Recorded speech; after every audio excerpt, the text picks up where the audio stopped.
Hello, everyone. I am Melissa Forziat. I'm a keynote speaker and the host of this Halt and Catch Fire rewatch podcast. Now, when I speak, my topic is something I call Take the Doughnut, which is another way to say carpe diem. It's about going after the things that you want in life.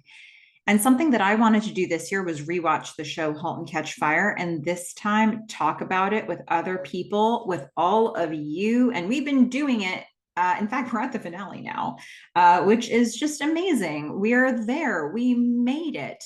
Now, before we talk about the finale, a quick housekeeping item here. The last interview that I dropped was with Michael Saltzman, who is a writer from season 3. So it took a minute to track down all the writers, but we're going to start getting some writer interviews coming in the weeks and months ahead. And so I was really excited to start talking with these folks because they have a different angle into looking at this show than anybody else that we've talked to. And in some cases, the writers have some of the details from some of the things we've debated and discussed a lot as we've recapped. So these are going to be really fun. And Michael Saltzman is the first one of those that I'm going to drop. So I hope that you enjoy that interview. But today we are going to talk about season 4, episode 10, which was called 10 of Swords. It originally aired October 14th, 2017. Again, that's the same date that I have for episode 409. So this likely was dropped back-to-back episodes. It was directed by Karen Kusama, or Karen Kusama, I believe it's pronounced. It was written by Christopher Cantwell and Christopher C. Rogers to bookend the writing of this show. And again, the place where I normally get the description did not have a description for this episode. So I'm pulling it from somewhere else. And what I've got is Donna and her closest allies celebrate a milestone. Cameron thinks about saying goodbye. Joe faces an uncertain future. Not the best in terms of short descriptions, but we'll get into the long description in a minute. And so that'll be great. Look, this is the series finale, and we've come a long way in recapping this show. I feel like as much as I knew about this show before I started this rewatch process, I definitely have so much more information, so many new reads on scenes. So many of you have pointed out details that I never would have noticed by myself. So many of the interviews that have come out have really illuminated new details of this show. Even the exercise of interviewing these folks and having to think about their job and ask questions about the show through that has forced me to look at the show in many different new ways. And I hope it's done the same for you. I hope by the time now that we're at the series finale on this watch for you, you're interpreting the show in new and exciting ways. And if this is a first watch for you, welcome. You've watched the whole show with us, and I can't wait to hear your feedback. And I hope that you had a fun ride along the way watching this show. I think there's a lot more general things to say, but I'm going to save those for the end. Including, what the plan is for the future, because I've got more content coming your way. So stay tuned for the end. I'll tell you more about what's still ahead after these recaps are over. But first, let's do the scene by scene breakdown for the series finale. So we're going to open on Bob Ross. It's just so funny. Like, I feel like, I don't know, does everybody know Bob Ross from this time? Because I absolutely remember having Bob Ross on my screen. Donna is working in her living room, and she's got Bob Ross on in the background. And Bob Ross is saying the kind of things Bob Ross would say. Everybody needs a friend, even an old tree. Okay, now take our liner brush, paint thinner, want to thin it down, thin some brown down, very, very thin. A lot of paint thinner. Let's put a little arm or two. Maybe this old tree don't have any leaves. Maybe he's already retired for the year. We didn't get the happy little tree reference here. Kind of wish we did, but that's okay. That's what we got from Bob Ross as our artistic instructions. In the meantime, the phone's going to ring. Donna will answer it. And it's Joni. She's like, hey, what's going on? Is everything okay? So I was like, we know from the last episode that when Joni's called the house before she's gotten Haley, she spoke with Haley, but the time that, she ran out with her money on her calling card, she didn't have a chance to talk with Donna or didn't want to talk with Donna, but now she's calling, and it seems like she's specifically calling to talk to her mom. And I think it's a nice moment for these characters. So Donna's worried that something's wrong. Joni's like, "Can I just tell you something?" I was like, "Yeah, of course you can." She's happy to hear that. That sounds good. Let me in and to know about some things in your life. Joni says, "Okay, so there's this German guy in the hostel named Otto." I was like, "Oh yeah, is he cute?" Joni evades it, but that's not really the point. And also, I don't think she does like Otto. But that's where Donna takes it first, and she's like trying to connect like a friend, which I like that energy from Donna. Anyway, Joni's like, anyway, he was telling me about this ancient temple ruin. Actually, he was going on about it 3:30 in the morning while I was trying to sleep, and I wanted to bash his head in with my Lonely Planet guide, but it sounded kind of awesome. So doesn't sound like she's into Otto. This is not the reaction you have if you're talking to somebody you like at 3:30 in the morning. Donna says, "Okay, so this temple ruin." Joyce says, "Yeah, it was burned to the ground by raiders 100 years ago. I asked Otto if I could go with him, and he said yes. This place was wild, empty. Wait, she says, it was a major shrine city. Okay, anyway, at our guide, he brought us to this tree, and it had this sandstone head of the Buddha in it. And the roots of the tree had completely grown around it and covered everything except its face. And At had us get on our hands and knees as we got closer to it because you can't look down at the Buddha. You have to be respectful. So we crawled up to it, and I reached out and I touched the roots, and At put his forehead to the ground. So we did too. It's not like we were worshiping the Buddha or the statue. It was more of the tree for what it was doing, the burned stones and the grass. And she's tearing up. She's getting all emotional as she's remembering this moment. She says, "Anyway, it started to rain, and when I put my forehead to the mud, I thought about Dad." And Donna just exhales. Joni says, "Like he was still with me, just like in a different way." Donna says, "Oh, honey, that's beautiful." And I was like, "It's pretty cool." They both smile. I'll keep going with the rest of this scene first. So Joni says, "I think maybe you and I were actually pretty similar. And maybe that's why we fight all the time, you know?" They both kind of chuckle at that. Donna wipes a tear away, and she's like, "Yeah, I know." Joni says, "Oh, my calling card is running out. I love you, Mom. Bye." Donna laughs a little bit. The phone is hung up on her, and she's just sitting there holding the phone like she's still holding Joni. I think it's such a nice scene. I love that she's having this very spiritual moment.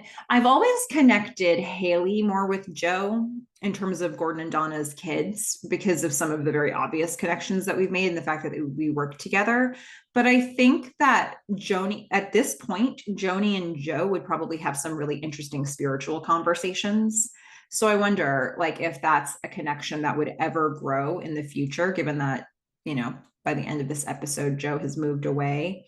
But yeah, I like that there's another character who has this spiritual side, and she's going on this adventure. Joni is definitely somebody who takes opportunities as they come along. She takes the donut, if you will.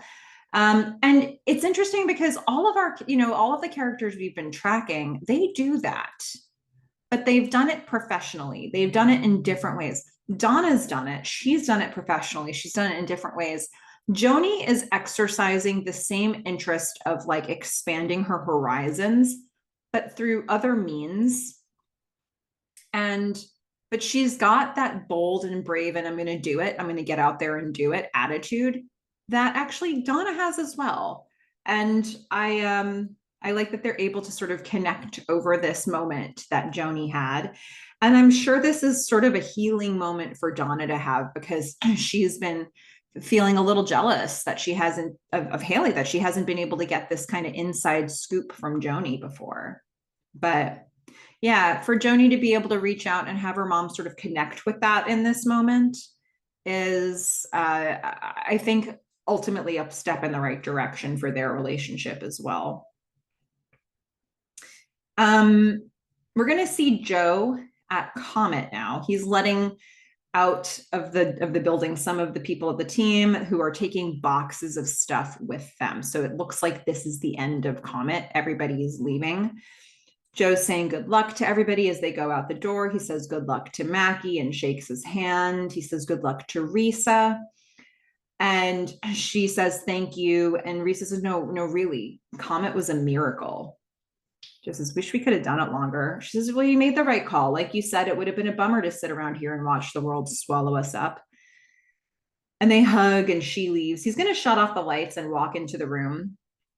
And we're going to get a flashback as he walks into this bullpen area, a flashback to Joe and Gordon in that same bullpen in the dark before they started Comet, just thinking about what the future might hold.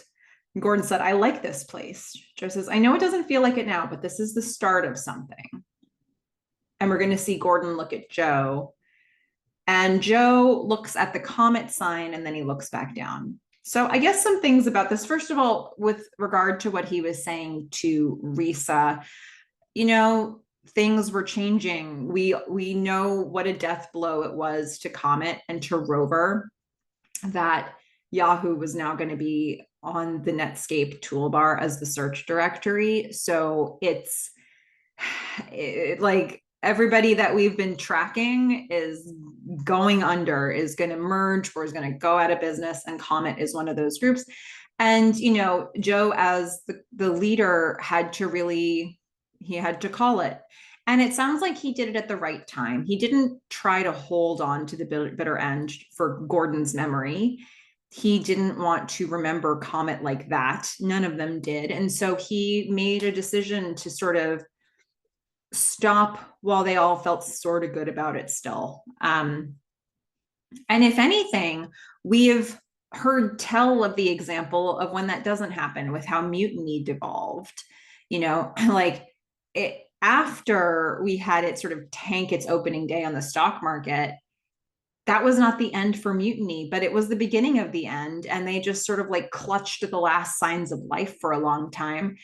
And Joe went the other direction with this, and the team seems to appreciate that, and they value that. And I think they walk out of this company, out of this building, feeling good about their time there with good memories. That's what I think, anyway. And then, for Joe to walk back into the room as everybody's leaving, and to remember this moment that he had with Gordon when it was just an idea. When, between that moment and the moment that he's standing in right now, that building was filled with people working on the project. But when you take all those people away, the bookends were the founders and Haley. And now Joe stands alone in that. And I also like this idea that, I like the fact that we have found another way to get Scoot McNairy in the episode. I imagine contractually they had to, and I think they found appropriate ways to bring him in for the last 3 episodes of the season, ways that feel correct. They feel like the right amount of time, and we keep his presence alive in the show. And I also like that after we see Gordon and Joe have that exchange from the past, when we go back to the present and Joe's standing here alone, he looks at that Comet sign, and it just reminds me of the fact that we had that one camera angle after Gordon's death of looking through the Comet sign out into the bullpen, like the camera was up against the wall looking through the Comet sign. And it made me think, like, Gordon's in there. And so now Joe looks at the Comet sign like he's looking at Gordon, and then he looks back down. So what is the future going to hold for Joe? I think this is a real question mark for him. This relationship with Cam has come to an end. Comet has come to an end. His best friend is gone. What do you do? Where do you go next? This was a man who was always looking for what the future would look like. And he was often manipulating and shaping it from season 1 on in very specific, active ways. But I don't know that he knows what the next thing really should be. He doesn't have that kernel of an idea. And that must be really unsettling for him. So he goes to get his fortune read. He's going to go to readings by Denise. And her tagline is, "Say nothing, she tells all." We're going to start the camera on her spread of cigarettes and tarot cards and lunch. And it's Carol Kane, very recognizable person to have, in this small part. She is eating lunch. You can hear the TV on in the next room, and we're going to pan through the room. And then we're going to see Joe come in. He just sort of knocks and comes right in. And then he sees Denise sitting right there, kind of next, like in front of the door, eating lunch, and he's interrupted her. And so he takes off his glasses and he's like, "Oh, I'm sorry. Are you open?" She's trying to very quickly scarf down whatever she's chewing on in that moment. She's like waving for him to come in and sit down. She's trying to speak. She's saying, "Wait," and then she calls to the whoever's in the next room. She says, "Osiris, turn down the tube, babe." And then we're going to get the TV is going to be turned down a bit. So, okay, so she swallowed her food. She says, "Okay, sit down, please, have a seat." He does reluctantly. What is he walking into here? This doesn't look like the most professional environment. She says, "Okay, so it's going to be 20 for a palm reading and 30 for palm and cards." Denise is quite the, she puts a value to everything, right? She's quite the business. She's got the business mind. She's always doing the upsell. Joe's going to pay. He's going to pay for the higher, the palm and the cards. He is skeptical. You can tell he's skeptical, but this is where he's at right now. He's so desperately looking for answers. And he says, "Thank you. May I see your palm, please?" She's going to touch it and she's going to smear salsa on his hand. And once again, to nod back to season 1, it reminds me of the ketchup stain that Cam gets on Joe's notes for what he's going to say for the demo at Comdex. And so if you remember, they're in the car doing that ride to Comdex as a group, and she gets this ketchup stain on his notes and she passes it back to him and he's like, "Oh." And then when he's actually giving the pitch after everything has gone horribly wrong and Cam has left the building and she doesn't want anything to do with Joe, he's giving the pitch and he sees that same smudge from Cam, and it really affects him as he's trying to give the pitch. So we see Denise smear this ketchup on him. And first of all, he's absolutely disgusted by this. And second of all, maybe it brings back a bit of that memory of Cam's ketchup smudge for him. And that's, once again, their relationship is ended. And he, it brings with it all of that baggage. She's like, "Oh, yikes, sorry." She licks her fingers first. Then she grabs a napkin and she wipes his hand. I mean, he must be disgusted. Okay. Like, this is not a guy who wants this many germs on him. She says, "But your salsa lime looks pretty good, huh?" And she smiles at him and he just shakes his head annoyed. She's like, "Oh, sorry. This is not the guy you make this joke with." So he gives her this look like, "Give me a break." And she's going to straighten up and she's going to get serious. She says, "Long lifeline, long, broken here and there, lots of challenges, changes." Joe challenges her a bit because he's skeptical. He's like, "Challenges and changes, huh?" Shocking. She meets his gaze and his skepticism. Probably not the first time she's seen this. She's going to start fiddling. She's holding his hand. She's going to start like fiddling with his thumb. He says, "What's that?" She says, "Test for stubbornness." And he makes a bit of a face like, "Come on." She says, "Sharp headline, smart, successful, little selfish maybe." He smiles. It all just feels so generic to him and to me. She's giving him really kind of nothing specific at all. She says, "The heart line seems to say some love, some loss." I mean, sure, Denise. This could be anybody's reading. Joe takes his hand back. He says, "Come on, Denise, that's enough softballs." She says, "Why'd you come in here today?" He says, "Destiny." Okay. When he says destiny as this answer, is that I take it that he's meaning he wants to know his destiny. He wants to find his destiny. But I also wonder, was there anything that drew him to this particular place? We didn't see it, I don't think. But is there anything specifically that he knows of that drew him to this place? And then we get another kind of answer. A little boy, the one who was watching TV, because it sounded to me like it was a husband or a partner that she had in the next room when she said, "Turn down the tube, babe." But a little boy comes in and he looks like a young Joe. And Joe stops and his eyes go a little wider. He sees this kid, he's like, because he's just said the word destiny. This kid comes in and Osiris says to Denise, "Dessert now?" Denise is like, "Dessert? You just scarfed down those nachos." Joe's mouth drops open as he's watching these two together. He's looking between them. She's like, "How many?" Osiris says, "Two." She says, "Just two?" She's going to give him money. She's okay, have fun.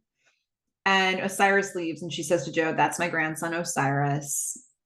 Osiris is the name of the Egyptian god of life, death, and the afterlife, who's resurrected with the help of his wife, Isis. So if it sounds like a name you haven't heard before, there's a reference in here, and it feels very fitting once again to Joe and the spiritual elements of his story. She says, "That's my grandson, Osiris." Joe kind of has what he needs. He got something from that moment. You know, when he said, "I came in here for destiny," and then this boy walks in.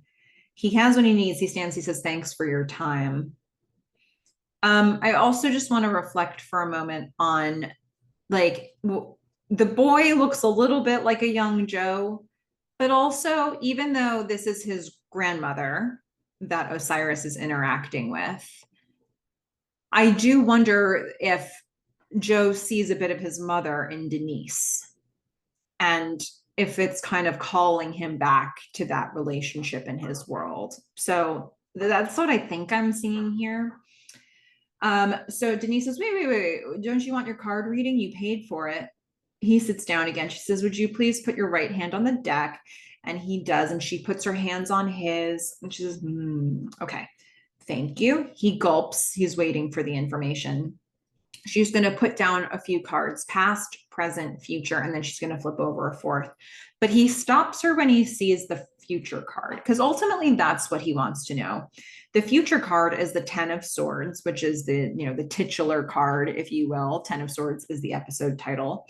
Joe says, "What does that mean?" He points to the 10 of Swords. She says, "Well, they really mean whatever you want them to mean."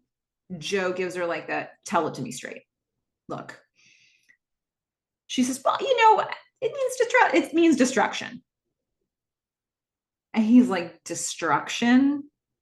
She's like, "Yeah, commonly. Agony, indecision, misery." He's like, "Christ."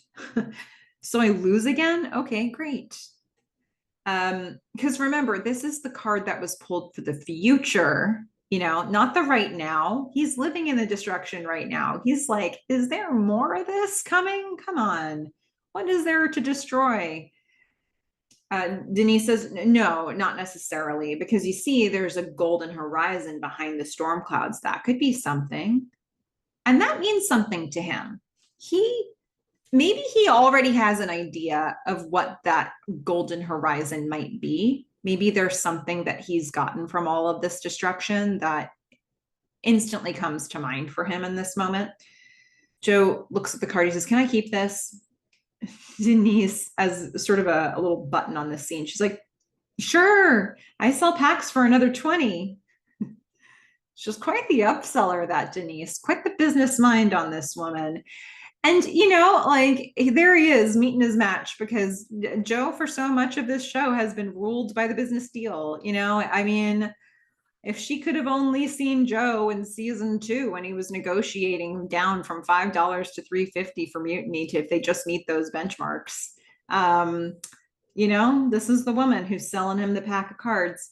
So Joe is going to walk out of this place with a full pack of cards. He bought it. And he's unwrapping it. He's kind of absorbed in unpacking these cards, and he was walking into the street. He's not looking where he's going, and he almost gets hit by a Porsche that skids to a stop in front of him. And again, we're echoing the pilot here. First, almost the first thing that we saw, we saw the definition for Halt and Catch Fire. We see an armadillo walking across the screen in the pilot, and then we see Joe in his car speeding and then skidding right into it and hitting the armadillo. And then Joe gets out of the car and he sees the armadillo on his grill. And so here, Joe is the armadillo, but the driver fortunately didn't hit him. He skidded and kind of turned a little bit to try to avoid Joe. But yeah, the armadillo in this case equals Joe.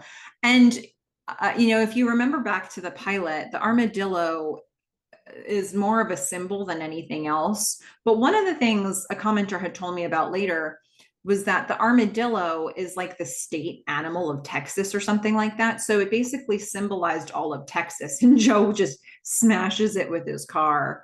Feels about right for season 1, Joe, But here, another driver is driving towards Joe, the new armadillo, and whoever is merciful, and Joe does not get hit, and Joe will survive this.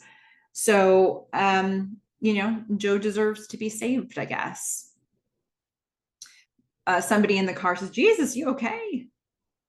It's probably the nicest, the nicest possible angle of what that driver could be saying. And then as the driver peels out around him, we reveal Dale coming out of a pub. What a coincidence. Dale from season 1, Dale from the first episodes of this show, who was basically the messenger for Joe's dad.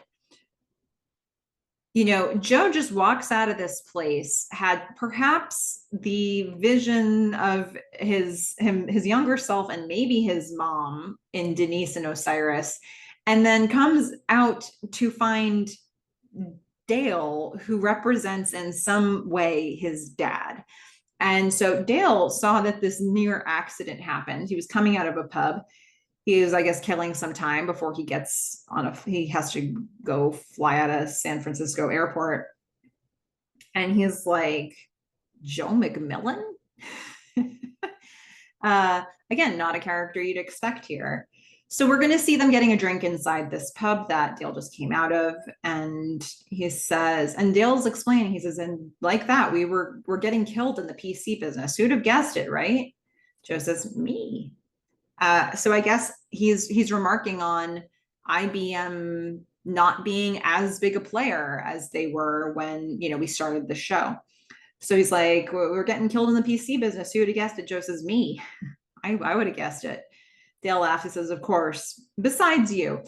Can I just say, Joe, it's been a kick watching you carve a path all these years, always on the bleeding edge. I mean, way out there. More than a few of us really grew to trust your finger in the air. What a thing that is to hear, especially given that Dale has represented for us and for Joe a messenger on behalf of his dad, but his dad is dead now, and Dale doesn't have any of that. He doesn't need to have that loyalty. So I guess it kind of makes this conversation a safer place for Joe to begin with. But for Dale's assessment of Joe now, after the last time they saw each other, it was this really, this real tense business negotiation undercutting situation where Joe had sort of outgamed Dale and his team. And Dale didn't have a good assessment of Joe at that time.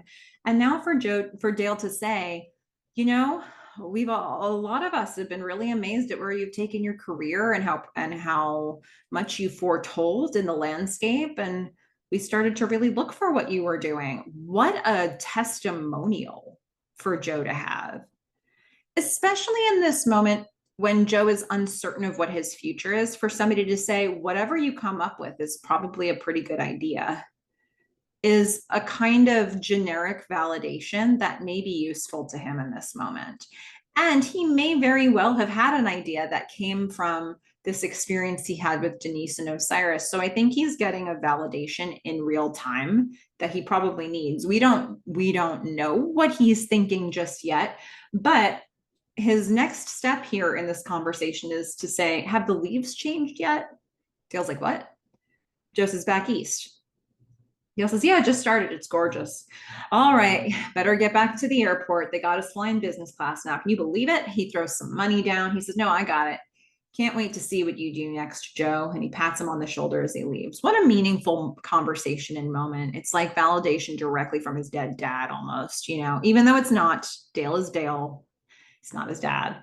But it does feel a little bit like the proxy. And, for Joe to be asking about leaves changing. So maybe he's already thinking about what it would be like to be back on the East Coast. Maybe that was an idea he already had.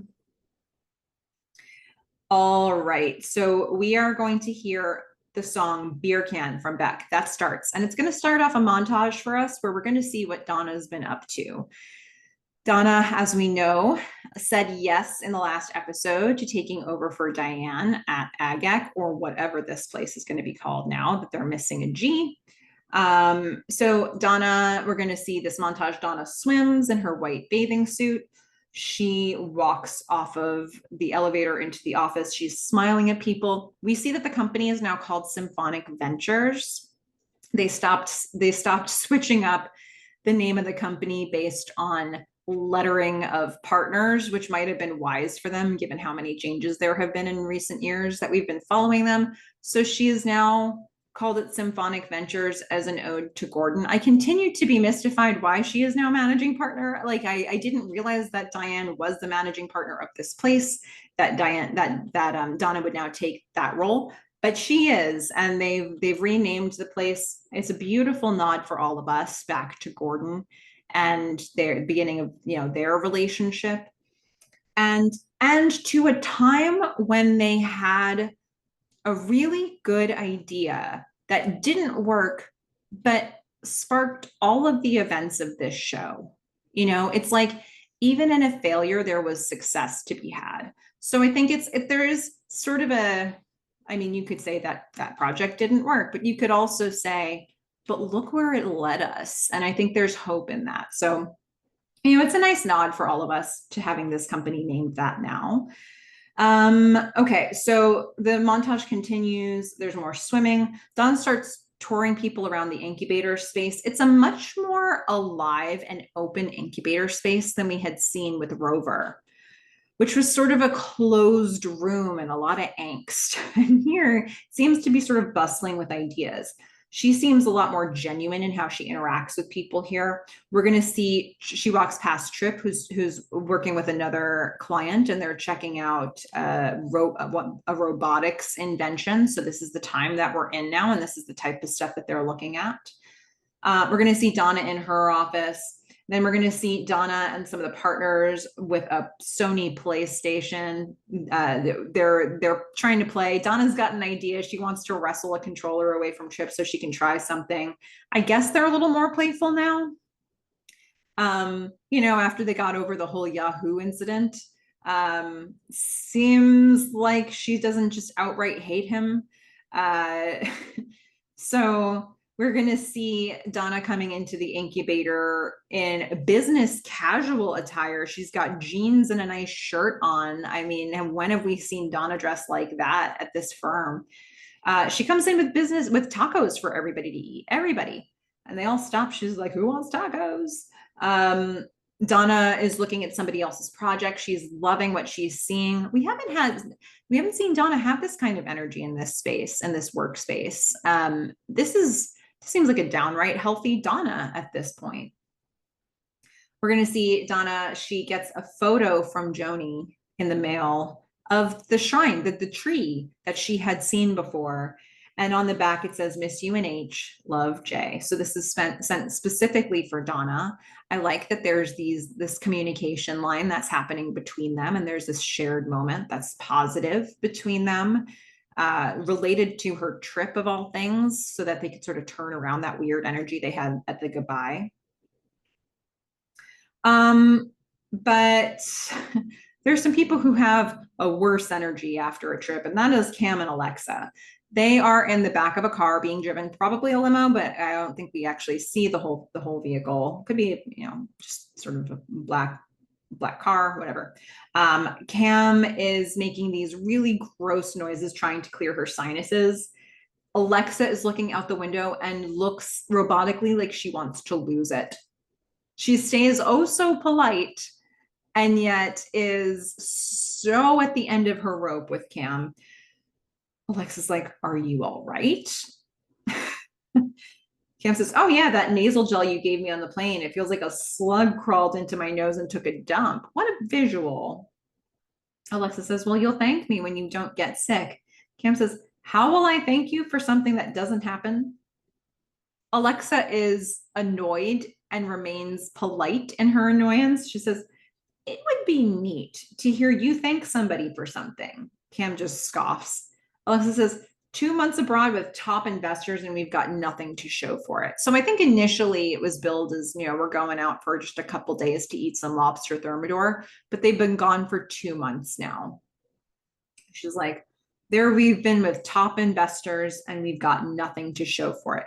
So Alexa's role here, she herself is not, well, she must be in some way investing in Cam, but she doesn't, I think she considers herself more of an agent, maybe. Is that a right assessment of what we're getting from Alexa here? Because if she just considered herself an investor, I think this might be a different sort of a thing. But I don't see her as the Diane to Mutiny necessarily. She feels a bit more like an agent that's designed to connect Cam to people who can pay for, or people who can bring more money to the table.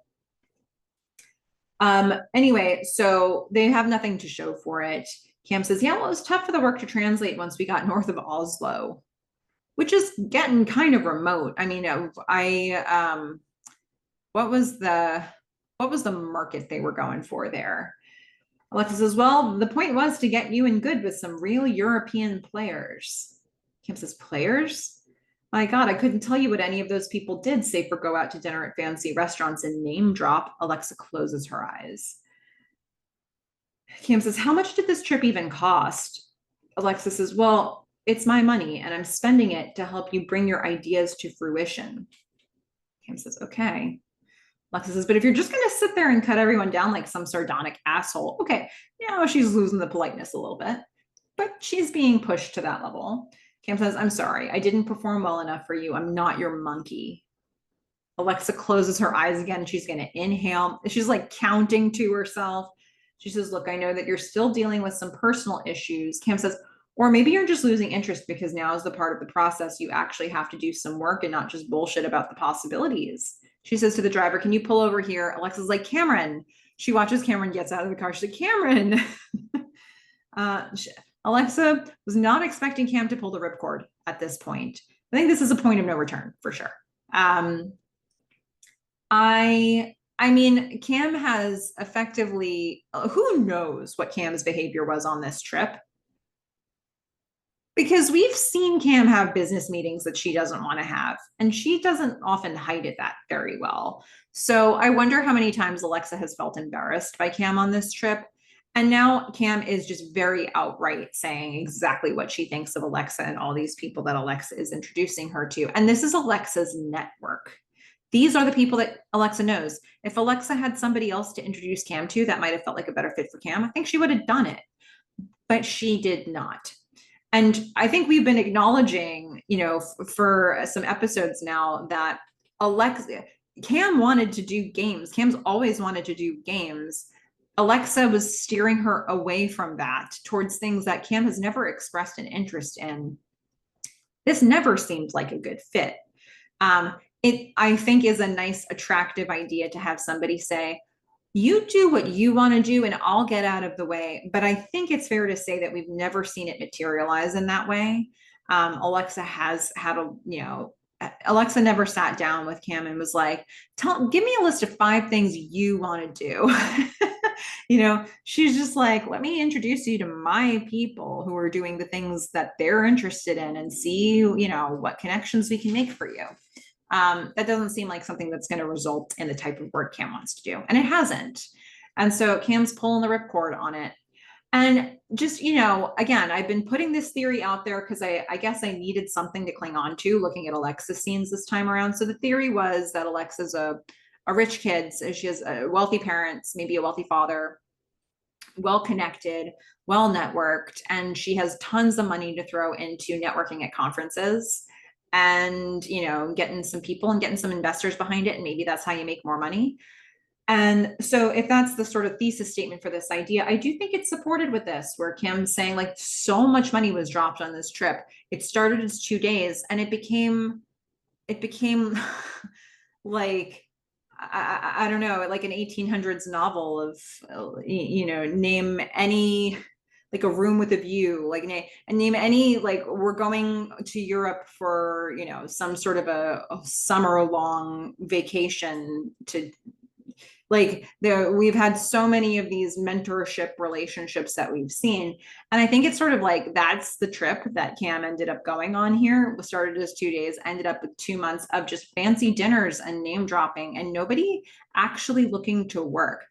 People who were doing visions but not rolling up their sleeves. And Cam is used to people rolling up their sleeves. Even Joe, even from the beginning, even season 1 Joe, who was all about the idea, got people connected, got himself a role at Cardiff Electric, started putting things in motion, called the IBM lawyers, started to make it so this project had to be a real project within Cardiff Electric, and then got hands-on with the project to the degree that he could. He didn't have the technical expertise, but he got hands-on to the degree that he could. He became knowledgeable. He studied the terminology enough to try to sell it. And he assembled the people that would actually do the work. So Alexa maybe is trying to do that sort of thing, but is like really in a crowd of people who keep things at a high level vision and don't get down to business. And Cam's not seeing a fit here. So, I think the stuff that Cam's saying to Alexa here directly attacks Alexa's entire lifestyle and history. um, and, that's where that is. Alexa's probably never had a single person talk to her like this before. And Cam, is she out of line? Probably. Maybe she should have seen all the red flags for this earlier, but here we are. I think that we've gotten probably to the right place with these two. So now we're going to go back to the Airstream, and Cam and Boz are there, and they're strapping some things into the bed of her truck. And Boz says, "How did you even get home?" She says, "Well, I just walked a mile to the McDonald's, used their phone to call a cab. The cab cost about $200. Buzz is like, "You should have called me at home. I love me some McDonald's. The little apple pies. Delicious." "So have you talked since?" Cam says, "2 weeks, just radio silence. And we know Alexa will pursue you by email if she wants to talk, but Alexa is not interested anymore." Buzz is like, "Oh no." Cam says, "Yeah, I think that's done." I think so too, Cam. Boz chuckles. He says, "Yeah. I mean, is Cam really regretting it? I guess she doesn't have another iron in the fire right now, but is she really regretting it?" Boz is like, yep, guess it's done. Cam says, "There's this thing in comp sci I remember, recursion, where a specific function calls upon itself repeatedly within a program. So in order to solve the big problem, it uses the same small problem over and over as the solution to increasingly complex issues. And that, my friend, is how my software runs." Wanted to just unpack this for a second, although maybe I shouldn't, because Boz is going to sort of call back to this in a moment. But I think so. I believe it was in my interview with Chris Cantwell and Christopher C. Rogers from the ATX Festival. I believe it was Chris Cantwell who used the word recursion in conversation. And it made me think that this is a word that he was really on his brain and a word that he lended to this script. Maybe this is part of how Cameron arrived at this conclusion. When she says this to Boz, if we had to label exactly what the program is that's running on repeat, running recursively for her, what is the program? Is the program pulling a ripcord and running away to start something new? Is that what we're saying it is? If it is, I guess I do wonder if how different that actually is from what we've seen from Joe. I'd like to unpack this a little bit more, and I'd love your thoughts. When she says, in order to solve the big problem, you use the same small problem over and over as the solution to increasingly complex issues. What was the first problem? Was that running away from her mom? I wouldn't consider that a small problem, but is she saying like that was the first version of this, and that's what she does with everything now? That's my first guess at what I'm hearing here, but I feel like I'm missing some stuff that I should be picking up on in real time. That's my first guess. Boz is going to chuckle when she says this whole recursive theory. He gets serious. He says, sorry about Joe, by the way. Cam looks kind of sad about that. She's saying, because I actually still have some of his stuff to give back, but I just can't bear the thought of seeing him right now,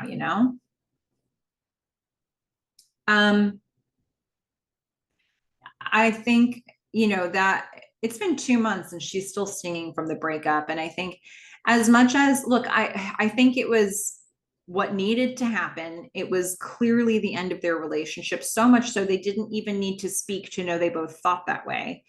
And they said goodbye. And I think they both know that there were good things there, and that they just they had been doing this over 4 seasons. They came together and they came apart, and they had a good run. They had the best run they could have. They were happy for like a day. They were happy for like a phone call. But even on that phone call, there were things that clearly were going to pull them apart in the future. And so I feel like now they gave it their best shot, but moving forward, it's never going to be the right fit again because they want really different things.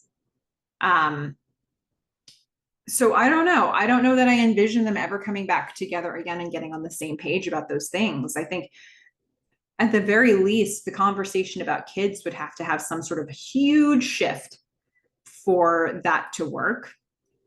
And I just don't know if I'm seeing that happening for them. But yeah, but even so, like they were such a huge part of each other's lives. They really, their whole lives would be entirely different if they didn't know each other, if they had never met each other. And I think Cam's appropriately mourning that here, even after a couple months. So Boz says, can I tell you something? She says, yeah. He says, you got a lot of love in you, more than anybody I ever met. It's bursting out of you. I feel like Cam's very much feeling seen in this moment. He says, you're taking the world in these big gulps and you can't help but let yourself get drowned in it. It overwhelms you, makes you live like you're ready to explode at any minute. They don't see it, but I do. It's a burden you carry. What a beautiful way to describe Cam. And it makes me see her in a new angle too, because I think the idea of she really devotes herself to the things that she truly cares about. If she really cares about something, she invests herself in it so completely that she almost doesn't take care of any other thing that's happening in her world. And if you're in that sphere of stuff, that's great for you. And if you're not in that sphere of stuff, or if you seem to be working at odds with that sphere of stuff, to hell with you. And but the amount of consideration and love she has for the things that she really cares about is such a deep thing. And the idea of him using the word overwhelm, because we've seen her panic attacks exploding at any minute. We've seen her hyperventilate. But then framing it from a standpoint of, because that's how much love she's got. She's got a lot of anxiety and she also has a lot of love. Cam says, you don't think I'm just running away again? And that might be in reference to Joe. It might be in reference, though, to the fact that they're currently strapping stuff into her car. And I think that's more likely what this was referring to. Because where's she going is the question. Boss says, oh, I think you might be. She nods. She says, I'm thinking about Florida. Because where is she going with all this stuff she strapped into the truck? Maybe Florida. Plus, this Florida. What the hell's in Florida? They got alligators in that daggum Epcot Center. Cam says, my mom. Oh, and they both nod. Cam says, man, I'm just tired of saying goodbye. She's teary eyed. He says, recursion. This is exactly. So I guess that's meant to be the answer to the question I was asking, right? Like recursion, just leaving things, always leaving and saying goodbye. Yeah. I don't know. Has she done that inappropriately though? Like, yeah, that's been the solution. Um, I don't know. What would it have looked like if she stayed in some of the things that she left? Was there a way forward there? Was there a way forward with her mom? Was there a way forward at Cardiff Electric after Comdex? Was there a way forward at Mutiny? Was there was there a way forward with Tom? What are the things like you're not obligated to have a long-term forever relationship with every single thing, person, and job you have in your life, right? So which things should she not have applied that to? Or what things were viable actually that she walked away from? I don't know. We didn't see that story. So he says, maybe you ought to have yourself a heart attack. She says, yeah. He says, yeah, sure. He joins her to sit on the, bed of the truck. He says, when I went down, I did everything I could to stay in the ring, fought like hell, had this mantra in my head, just stay in it. But I was losing. I knew at that moment, if I didn't give up, that guy's going to kill me. He says, I got nothing left to give up. Boss says, oh, I know it's if you stay, it's hard. If you leave, it's hard. It's all hard. Sometimes it's not even about what you want. It's about what it wants for you. All you can do is listen and see if you can hear what it's saying. Cam says, it's saying goodbye. They nod. Boss says, yeah, we'll hit the road then. Cam says, I don't want to say goodbye to you. Boss says, well, hell, sweetheart, it better not be for forever. He grabs her by the shoulders. He says, I fully expect you to come back and shake me all up again. Don't let me get old. I think, for Kim to say, like, I don't know, I'm just sort of processing this goodbye. What is it saying is Boz? Like, what is it? It's about what it wants for you. Is it instinct? Is it destiny? Is it a higher power? Is it the recursiveness? Is it like, what is it? It seems to be something that's bigger than Boz in his mind. And what's it saying for you? She says it's saying goodbye. So she's feeling the pull. She's feeling the instinct to go. And yeah, I just love this idea. It better not be forever.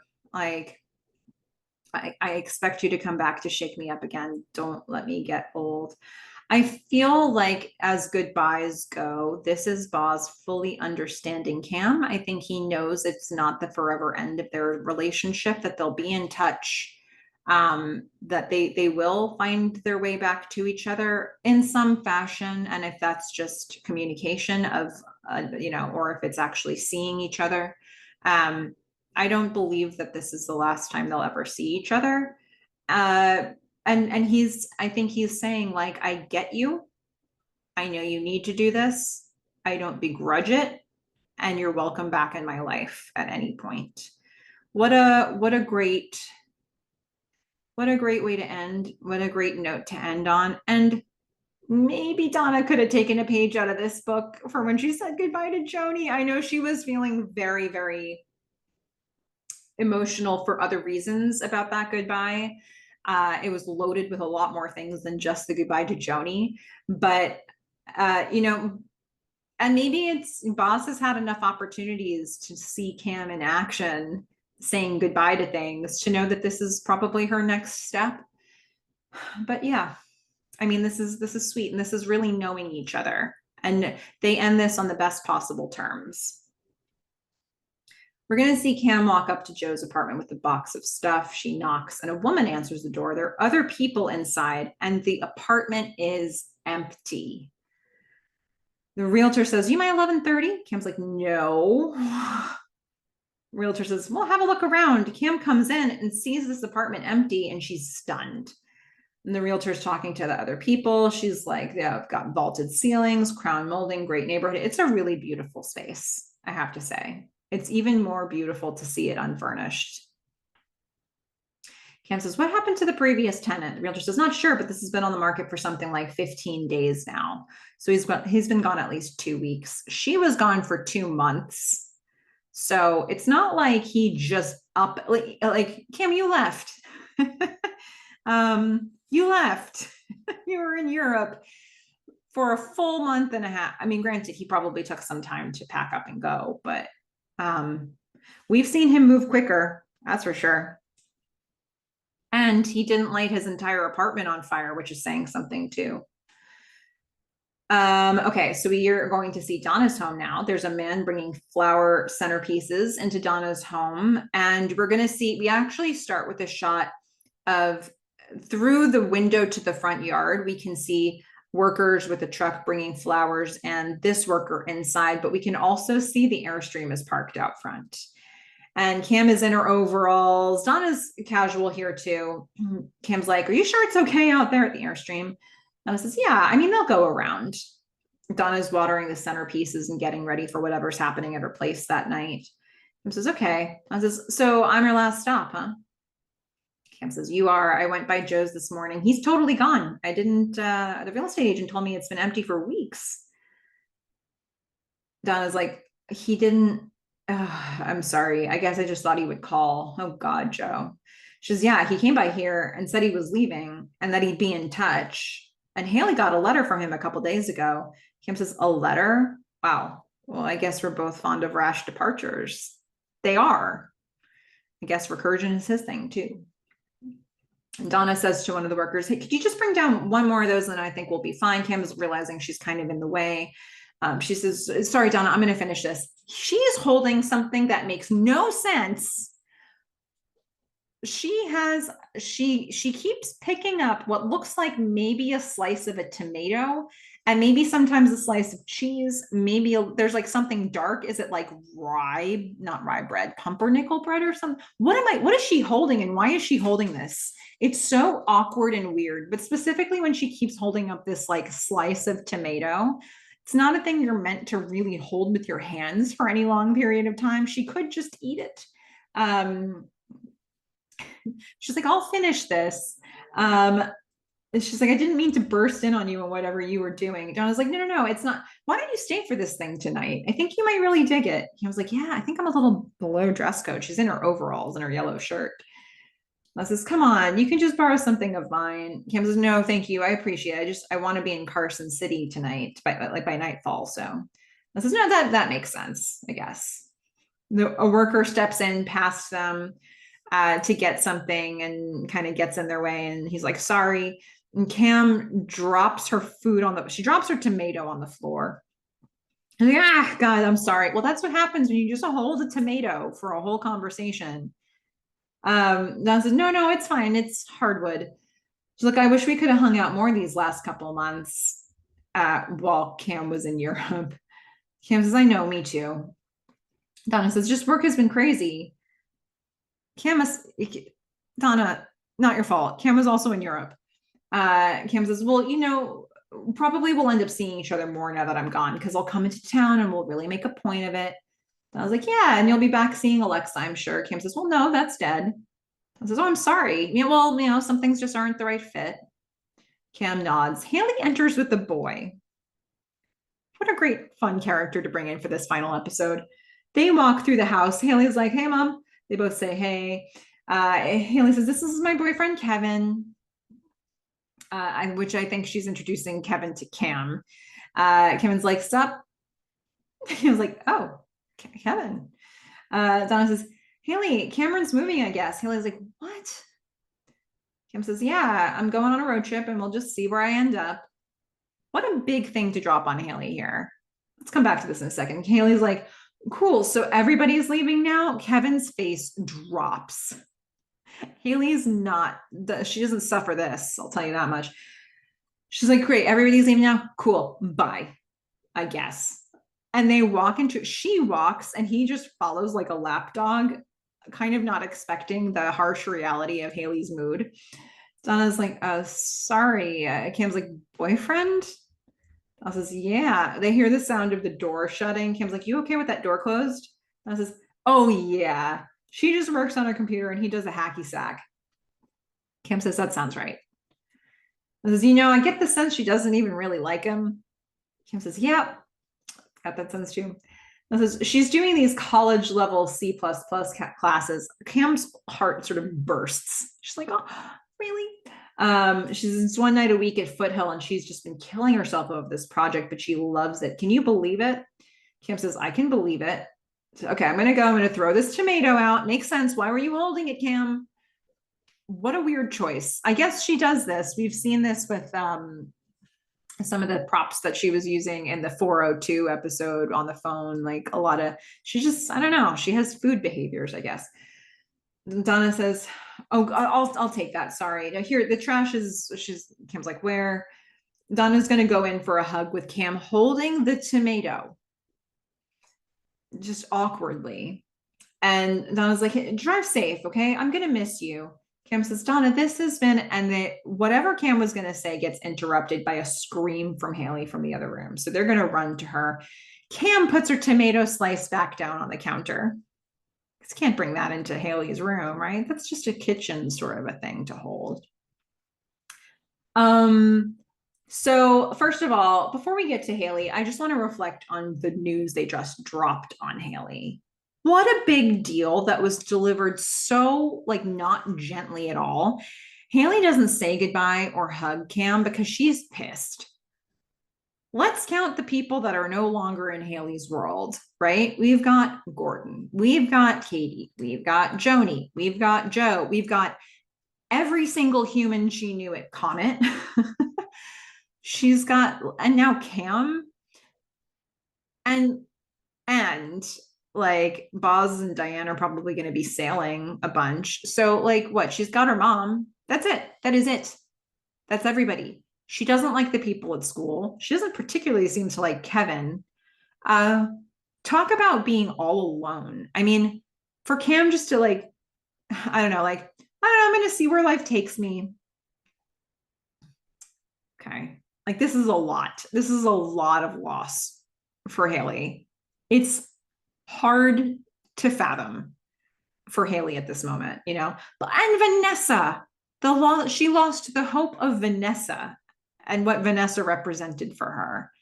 I mean, this is a lot, So anyway, Haley is going to scream here, and that's going to get Donna and Cam running to her. Donna assesses the situation. Yep, Kevin's sitting on the bed. Haley's sitting or standing in front of her computer, just like freaked out about something with the computer. Donna's like, what happened? And he says, I can't open the work file. I keep trying to open it. It says drive not ready. Donna says, did you hit it with your sack? She looks at Kevin. Kevin's like, what? Cam says, hacky, Kev.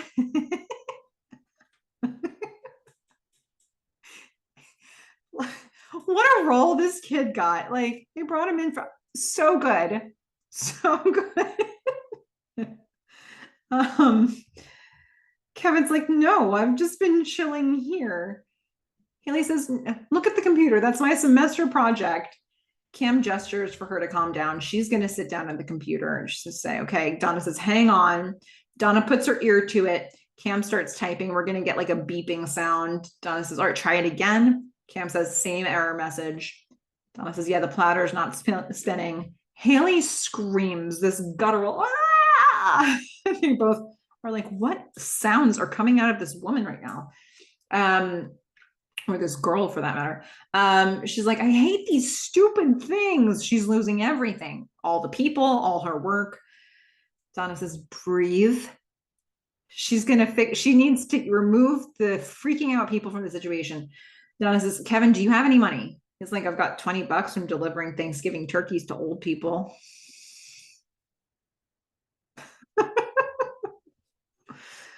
To be young and not in love at all. Donna says, okay, great. Would you do me a favor and just take her to a movie or something? Maybe pay for this, Donna. Haley says, no, I have to do this. Donna's like, I know, but hey, Star Trek Generations is out. And she knows her daughter. Haley's like, okay, fine. Haley storms out. Kevin follows. He tries to touch her arm to like be there for her in some way. And she pulls her arm away aggressively. And Donna and Cam both see this. Donna's like, okay. She looks back at Cam. Cam just smiles. Donna laughs. She's like, stop. All right, so we're going to take a little break here. We come back, and Donna is dismantling some components of the computer. Cam's playing with Kevin's hacky sack. Donna says, yeah, the head's stuck to the platter. If I can just get it off and parked, we'll have to check the data. Cam comes over. She's like, well, if it boots, I can check the contents. That's the plan. That's the division of labor. So I was like, I'm sorry. I know you wanted to get driving. Cam says, no, it's not like I'm desperate to get to Carson City. It's not really on a timeline. Donna is making a very delicate adjustment, and we hear this terrible squealing sound, but then she can start unscrewing it more easily. She's like, okay, that doesn't sound pretty, but here we go. So she's on her way, and then she's like, oh my gosh, look at the time. I've got to get ready. I've got to get all dressed up. Can you take over here? So Cam does. Donna leaves. And then we're going to see a little time has gone by. Cam's typing now, and Donna comes in a fancy red dress. I'm just thinking about this red dress right now, and I should have double checked this before I got on here. Have we seen her in this red dress before? What was she wearing and this is probably where you all laugh at me because of how bad my memory is for clothing. Is there any chance that she was wearing this dress or something like it for the doll parts montage earlier this season where she was having a house party and hooking up with a guy and Cam was at Gordon's place and getting ready to sleep on the couch? I almost am ashamed and embarrassed to even suggest that theory. The same. I guess some of us will check after this. I'll check. Okay. So Donna comes in all fancy, probably didn't even take that long. Donna's like, how's it going? Kim's like, geez, look at you. Donna's like, what? She says, no, you do that so well. Like you dress up so well. She just looks ready for networking. Donna says, oh yeah, well, it's one of the benefits of throwing a fancy cocktail thing. So, I guess she likes to get dressed up. Cam says, well, the file's damaged. I'm trying to figure out if I can get a side way in to recover the data. I was like, well, I hope you can save some of it. She's going to grab the hacky sack. She's like, what? So you kick it? Cam's like, yeah, you just kick it to yourself. Donna says, how do you win? Classic Donna. Cam says, well, you just use your knees and stuff. I mean, they both, that is an answer to the question. Like you kick it by using different body parts. And then Donna's question of how do you win such a game is also not answered by Cam's answer. So I like this little miscommunication they have here, or just like that it shows you the different, not miscommunication, but that they have different ways of looking at the same thing. Like Donna wants to know, how do you win the game? Cam's like, this is how you play the game. You get to just keep playing, folks. I've just thought of that as I was saying it. So Donna, she's got this beautiful red dress with a slit like all the way up her leg. And she is just like, she keeps dropping it onto her leg and catching it again. Well, I guess that worked, right? She does it twice. She's like, yeah, I don't get it. So Kim says, it really pisses me off that Joe would just leave like that. Things fell apart, yeah, but for him to just up and whatever, it didn't work. Nothing here did. So, and I'm sorry I didn't tell you I was leaving sooner. I just wanted to make the decision and not have somebody talk me out of it. Donna says, hey, if it's what you want to do, it's what you want to do. I think Kim has had a little bit of time to sit with this whole Joe thing, and with Donna knowing that Joe was leaving and Haley knowing that Joe was leaving. And I think, for her to be upset that somebody's leaving, she and Joe do this. Like in fact, this is the least destructive way he's ever left a place that we have seen. So if anything, like, hey, it's not so bad. He didn't light her airstream on fire. That's good. So he, I don't know, like they're exhibiting the same type of pattern that they, she just, and she's like upset that he's doing this with her, or maybe she came back and hoped there would be hope for them. I don't know. Um, she came over with the box of his stuff. Did she think that he'd be there and they'd reconcile in some way? But how? Like what's changed? There were fundamental reasons why it wasn't working that have not changed. So what do you do? I don't know. I don't know if that's really what she wanted. Maybe she just wanted to not be the only person that Joe hadn't touched base with on the way out. Kim's like, so Donna says, if it's what you want to do, it's what you want to do. Kim says, yeah, if you do what you always did, you get what you always got. Donna says, if the elevator's broken, take the stairs. Kim says, it works if you work it, which sounds like an AA sort of thing. Donna says, unless it's more and more of what doesn't work. Cam looks at her. She says, meetings, AA. Donna says, a few. You? Kim says, my mom. I might see her on this trip. I says, well, that's good.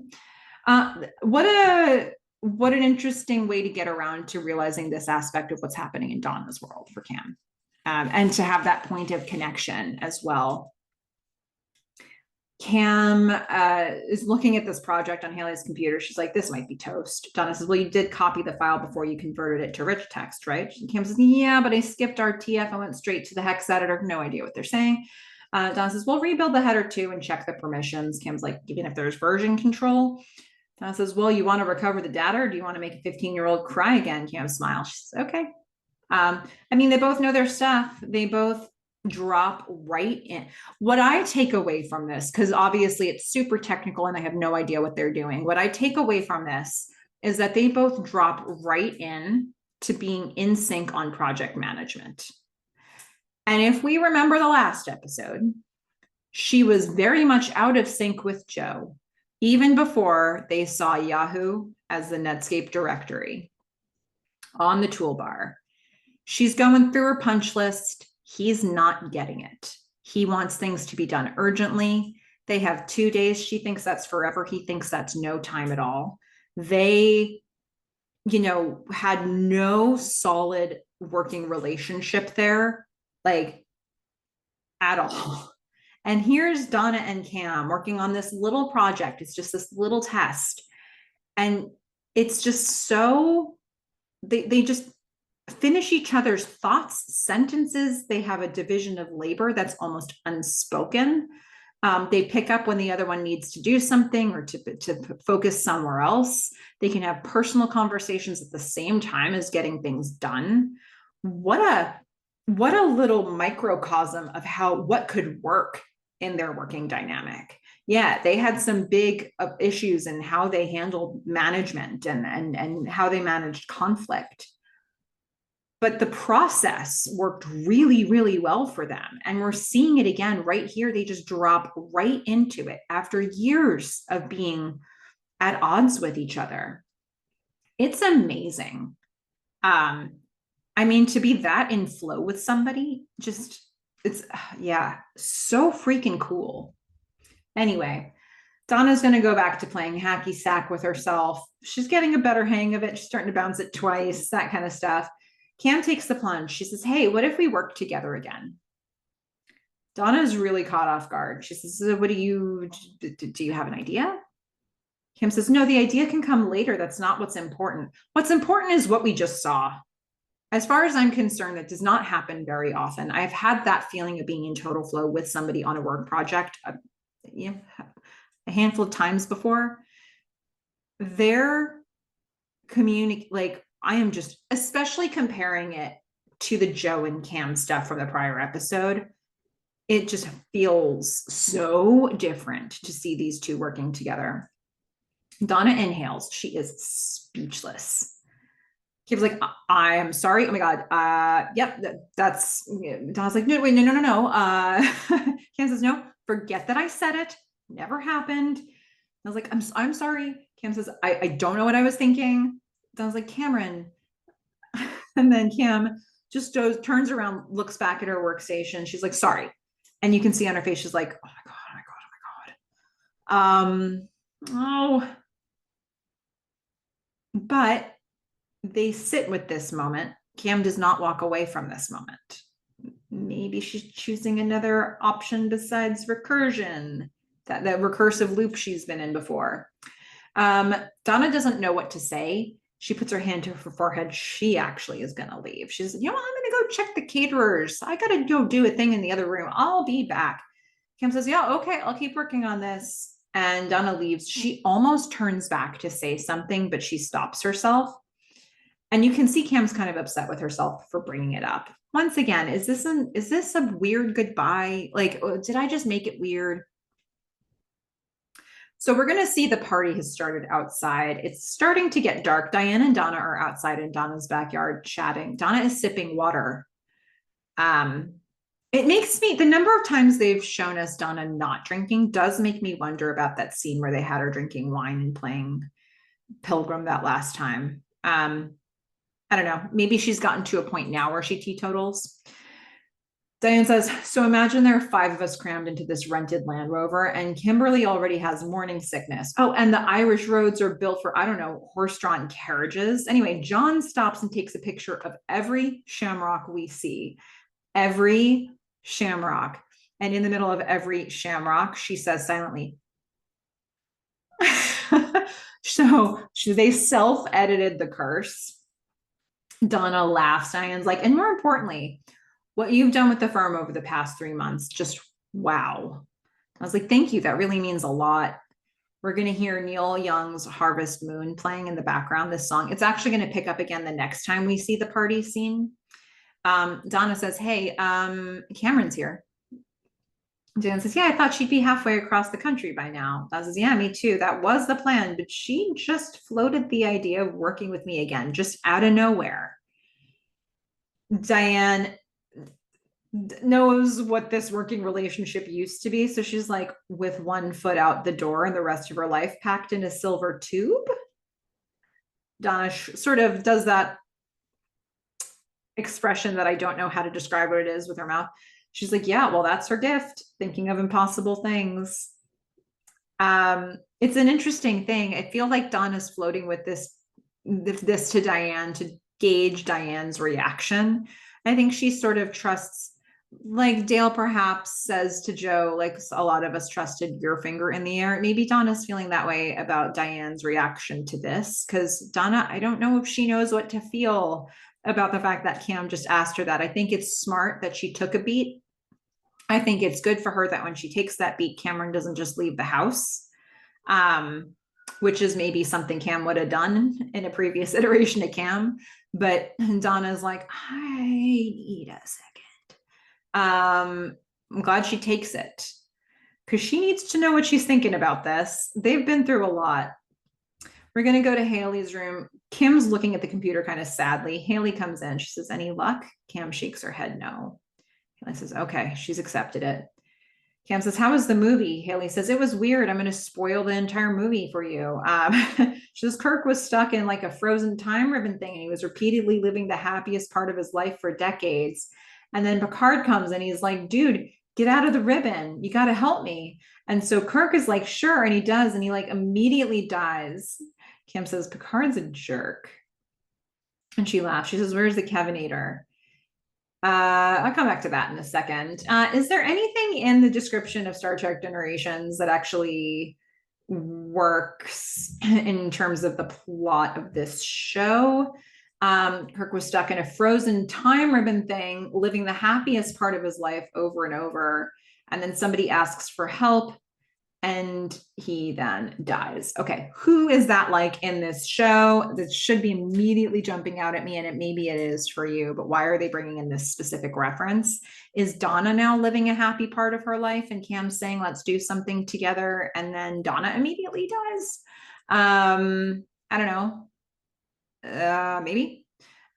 Okay, so Cam says, where's the Kevinator? Haley's like, probably wolfing down all the tuna tartare like a dumb barracuda. She's got a great assessment of Kevin. Poor Kevin. What has Kevin done to deserve this? Yeah. Cam says, did Joe write you a letter? She just puts it out there. Haley gets a little on her guard. She's like, yeah, it was just to me. Cam says, you're right. I'm sorry. Shouldn't have asked. Haley says, did you love him? Kim says, yeah, I did. It's a thing we haven't even heard her say to Joe very much, but I believe it. Haley thinks about it for a second. She grabs the letter. She says, I'll just summarize. Cam comes over and sits on the bed with her. Haley says, well, he said he needs to start over, that he didn't air the Comet commercial because, he talked about UNC putting their radio station on the internet. Haley laughs a bit. Cam's like, what? She says, well, it's just an inside joke. You wouldn't get it. Haley's got all these inside jokes with people, with Joni, with Joe. Thank goodness people are doing that with her because they're leaving left and right. So at least she has something. Haley says, he said that my dad was proud of me and that if he was ever in town, he'd come and see us. He said not to forget him, even when I'm running all of Silicon Valley. Cam smiles. She's like, oh, that's really touching what he said. She's really like touched by Joe's gesture to Haley there. Haley says like he's joking again, but honestly, I mean, we are led to believe, like, Haley had the idea that the entire, like, all of Google will be founded on in this show, like she had a simple way of structuring things that ends up being the thing, and that's still the thing in many ways. And she could be somebody who runs all of Silicon Valley one day.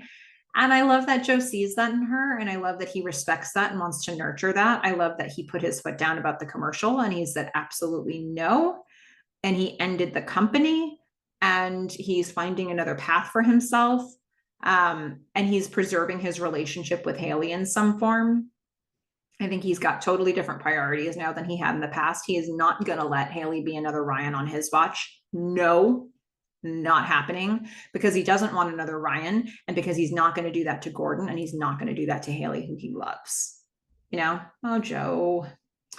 Cam takes the envelope and she looks at the postmark and Haley's like, yeah, Armonk, where is that? Cam says, it's where he's from.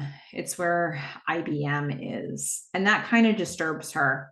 So now we're sitting there thinking, it is a fun misdirect from the show because you show us Dale, who's a proxy for his dad.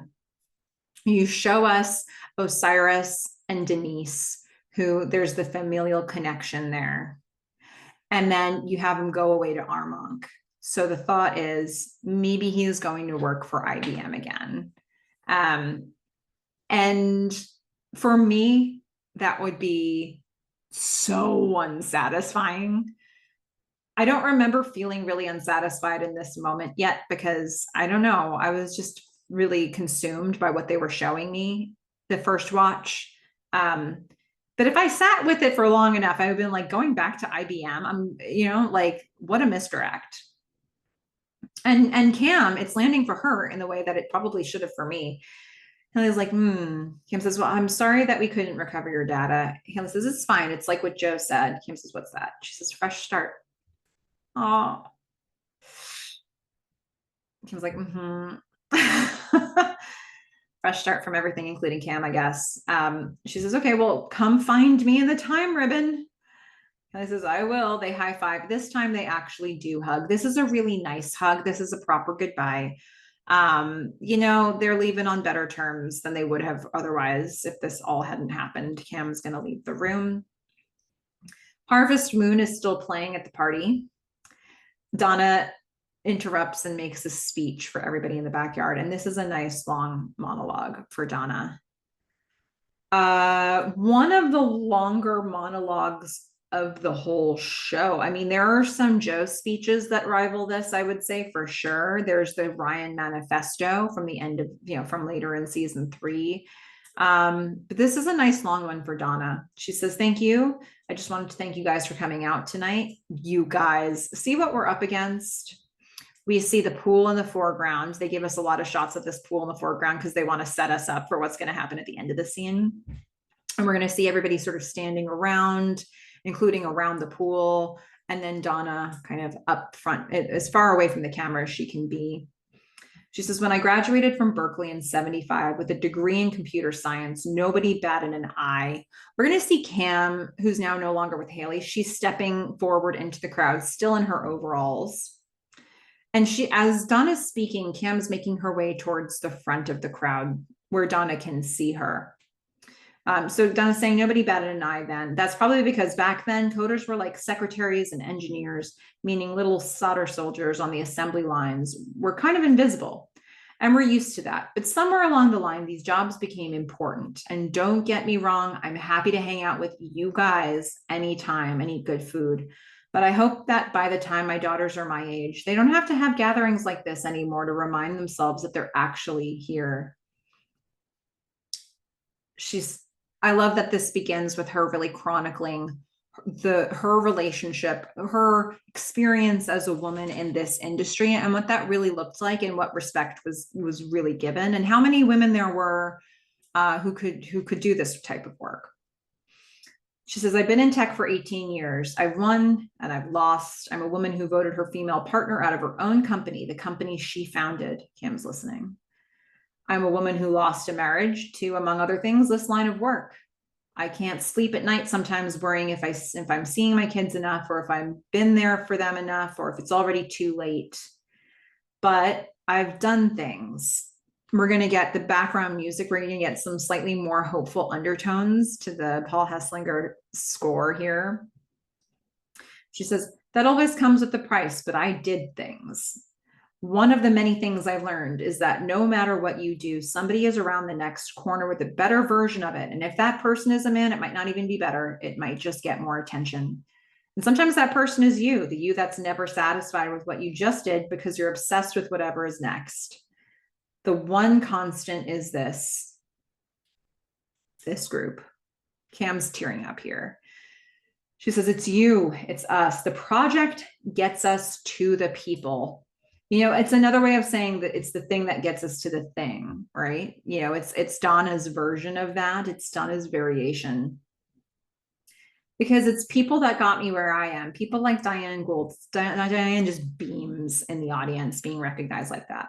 She says, people like my husband and my first partner, Gordon Clark. People like my last and best partner, Cameron Howe. Cam's crying.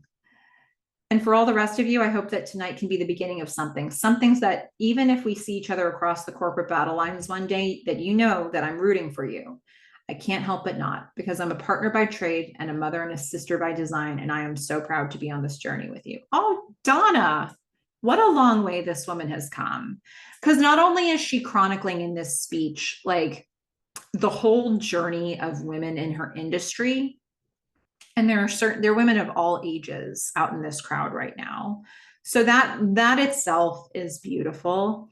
For her to fess up to mistakes or moments where she's not particularly proud of herself, for her to acknowledge everybody who's been a really important part of her journey, including some people who maybe don't get acknowledged in that way enough, or didn't always feel that good.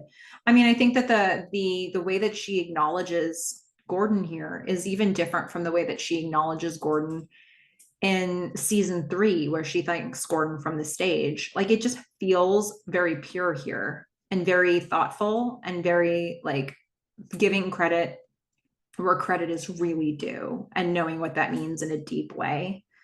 I think understanding the price of having an idea and being a doer, and acknowledging that there's a fine balance between those things, and you always have to make some sort of amends with yourself about that.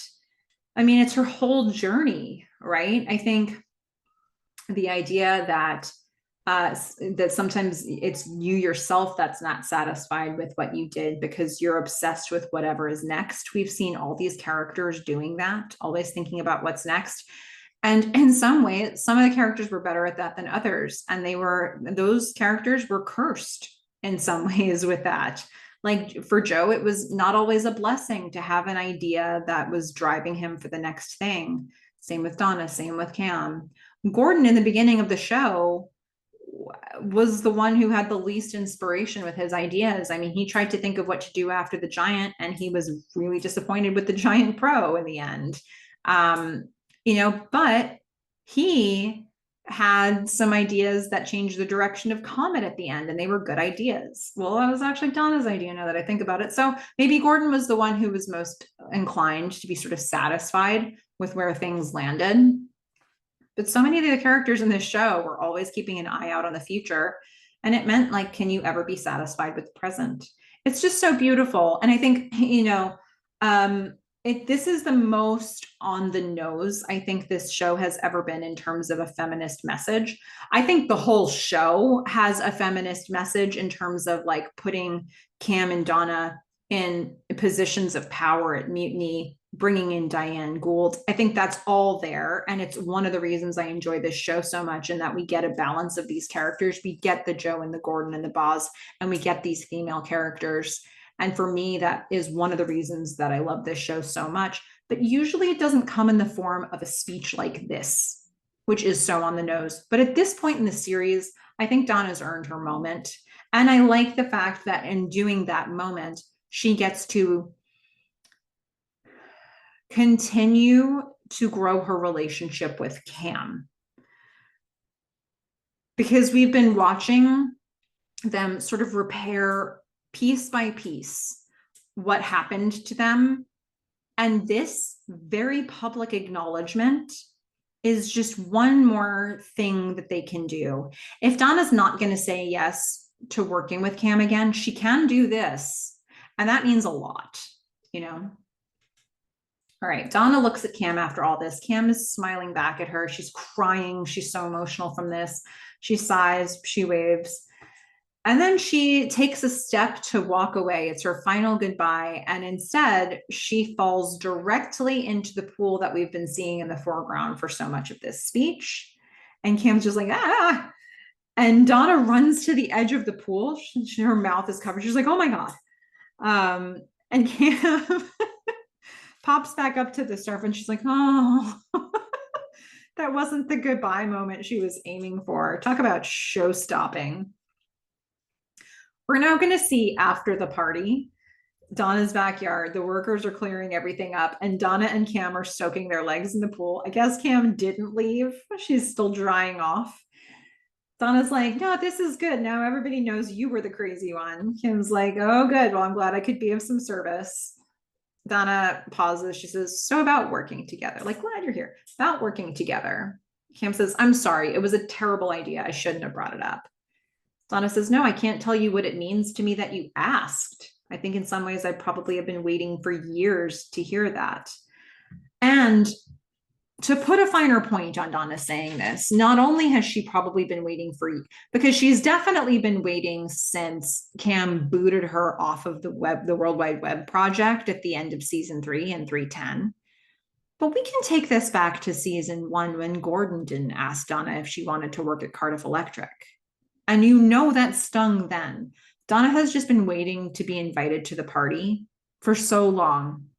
And she had that brief moment in season 2 where Cam was like, I get what you're doing with Community. Like after the mutiny party, she's like, I get what you're doing with Community, and I want to be part of your thing now.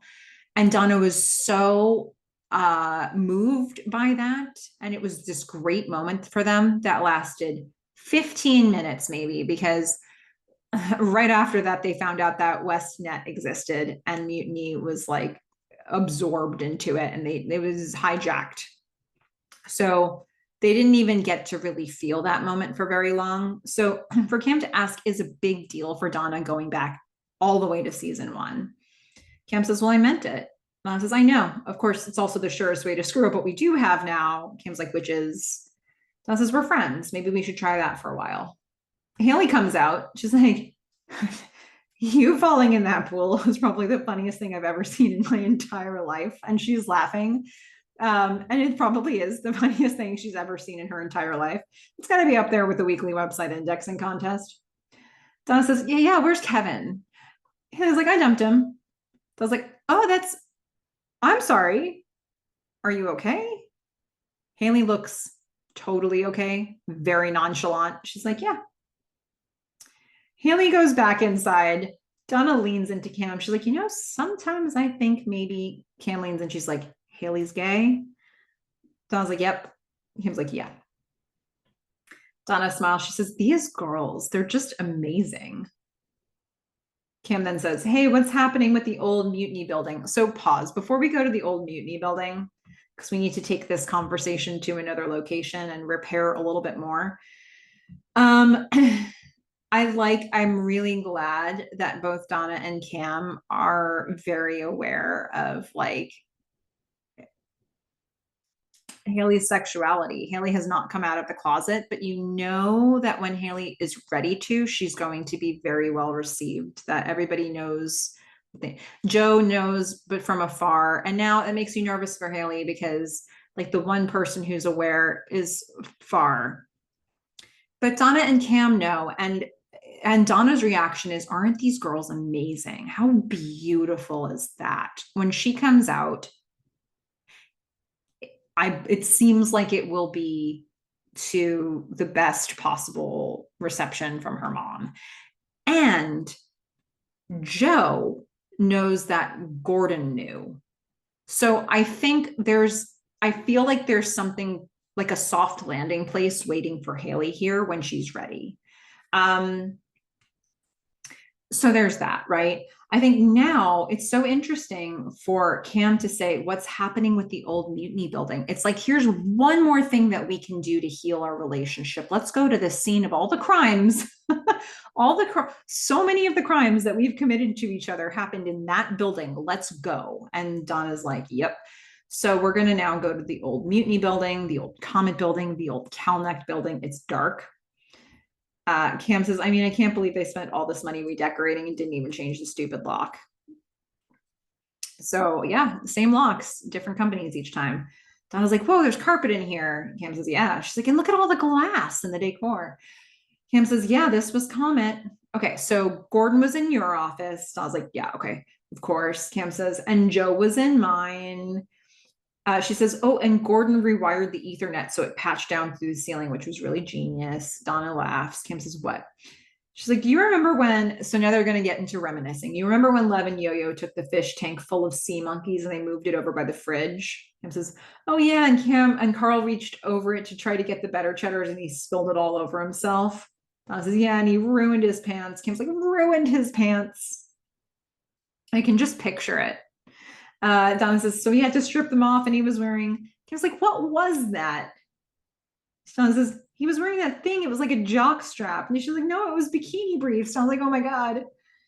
Kim's like, it was like a French cut. And they're laughing about this. They start walking. Kim's like, wait, so he sat like right here? Donna says, no, Carl, he was over there by Wonder Boy. Kim it was like, oh yeah. Donna says, what happened to Annabelle? Kim says, the mannequin? Donna says, yeah. Kim says, well, Bodhi took mushrooms and immolated her on the roof during a lunar eclipse. Poor Annabelle, huh? What an unfortunate outcome for Annabelle. And I don't know if they ever actually, I think Annabelle was always in, especially season 2, she was in a lot of, they would place her in different scenes wearing different outfits, but I don't know that they ever actually referenced her out loud in the dialogue in the way that they just did. So that was nice to have that nod going back to seasons 2 and 3. Donna laughs. She's like, those guys. Kim says, you know, Bodhi has 4 kids now, right? Donna says, get out. Kim says, yeah, and Wonder Boy teaches at NYU, but he teaches like video art. Donna says, oh, cool. Kim says, what about Carl? She says, Donna says, porn. He's like, oh, because of the mustache. Donna says, no. He hosts it on his website and he charges. He has a huge house out in Arcadia or somewhere. Kim was like, oh, yeah. They're going to go up to the balcony that is just right outside that conference room where they had that last big fight. Where, you know, Cam ends up leaving, being ousted from mutiny. It's nice, before we get into this scene, it's nice to know that Cam, as much as things got uncomfortable and downright, there was just animosity with Donna, Cam stayed in touch with the coders. So it is maybe the most strange that Cam doesn't know what's up with Carl, because Carl was like the most in Cam's corner in some ways. But I love the fact that Cam kept those people in her life, even though things didn't go well with Mutiny. She maintained those relationships. So she is able to sort of compartmentalize those things for herself. So Donna and Cam go up to the balcony, and Donna says, "What would it be if we were to do it all over again?" Cam's like, "I'm out of ideas." Donna says, "Okay, well, how would we run it?" Cam says, "Well, we would call it, I don't know, maybe Phoenix." Donna's like, "Oh, I like it." Cam laughs. She says, "Equal equity, co-founders." Donna says, "Equal say in everything." Got to put that out there. Cam says, and we just grow at our own pace this time, like really enjoy the ride. Don says, "What if we did 24 months of pure R&D, just focus on ideas way outside the box?" Cam laughs. She says, "Yeah." Cam says, "You remember our first week at Phoenix? We're going to see, oh God, the Phoenix logo appears over their heads in a neon light." She says, "Just you and me and that one guy we hired out of Cal Poly." Don says, "I remember our Series A." Cam says, "And then we went public." Don says, "Right. We had to start making some hard decisions, maybe a partnership with a bigger company. We had to sacrifice some of the culture." Cam says, "Yeah, but it worked for a while." Don says, "But eventually we had to let some people go, streamline some things." Cam continues, "And still we kept losing ground. We started arguing about the direction of the company." Donna says, "I strategized a safe play to keep things afloat," which we know that's Donna's tendency. Cam says, "And I dug my heels in," which we know is Cam's tendency. Donna says, "We fought about it." Cam says, "But it didn't destroy us this time." Donna says, "No, but still we were at an impasse." And then soon enough, the decision got made for us. The Phoenix logo above them flickers. And then Cam says, as the Phoenix logo turns off, "And we walked away friends."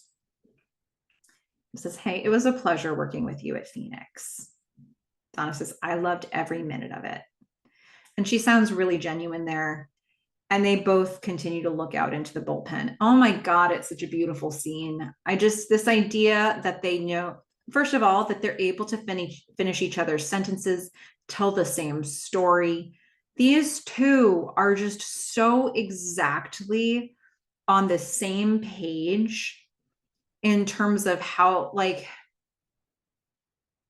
I don't know that, in fact, they used to be too. I mean, when they did pitches, we watched them pitch and they were practiced, they were tight, they knew how to finish each other's sentences. And where the rubber met the road for them was in one of them wanted to take the safe play, one of them wanted to be a little riskier to get things done in a way that might be right. And they had a hard time sort of coming to agreement in this. But they're talking about this new fake venture, knowing each other that well. They've been down this road before. They know they value their friendship more than the company itself. They know that they want the experience of it to be a certain way. They also know the realities that come with having the company.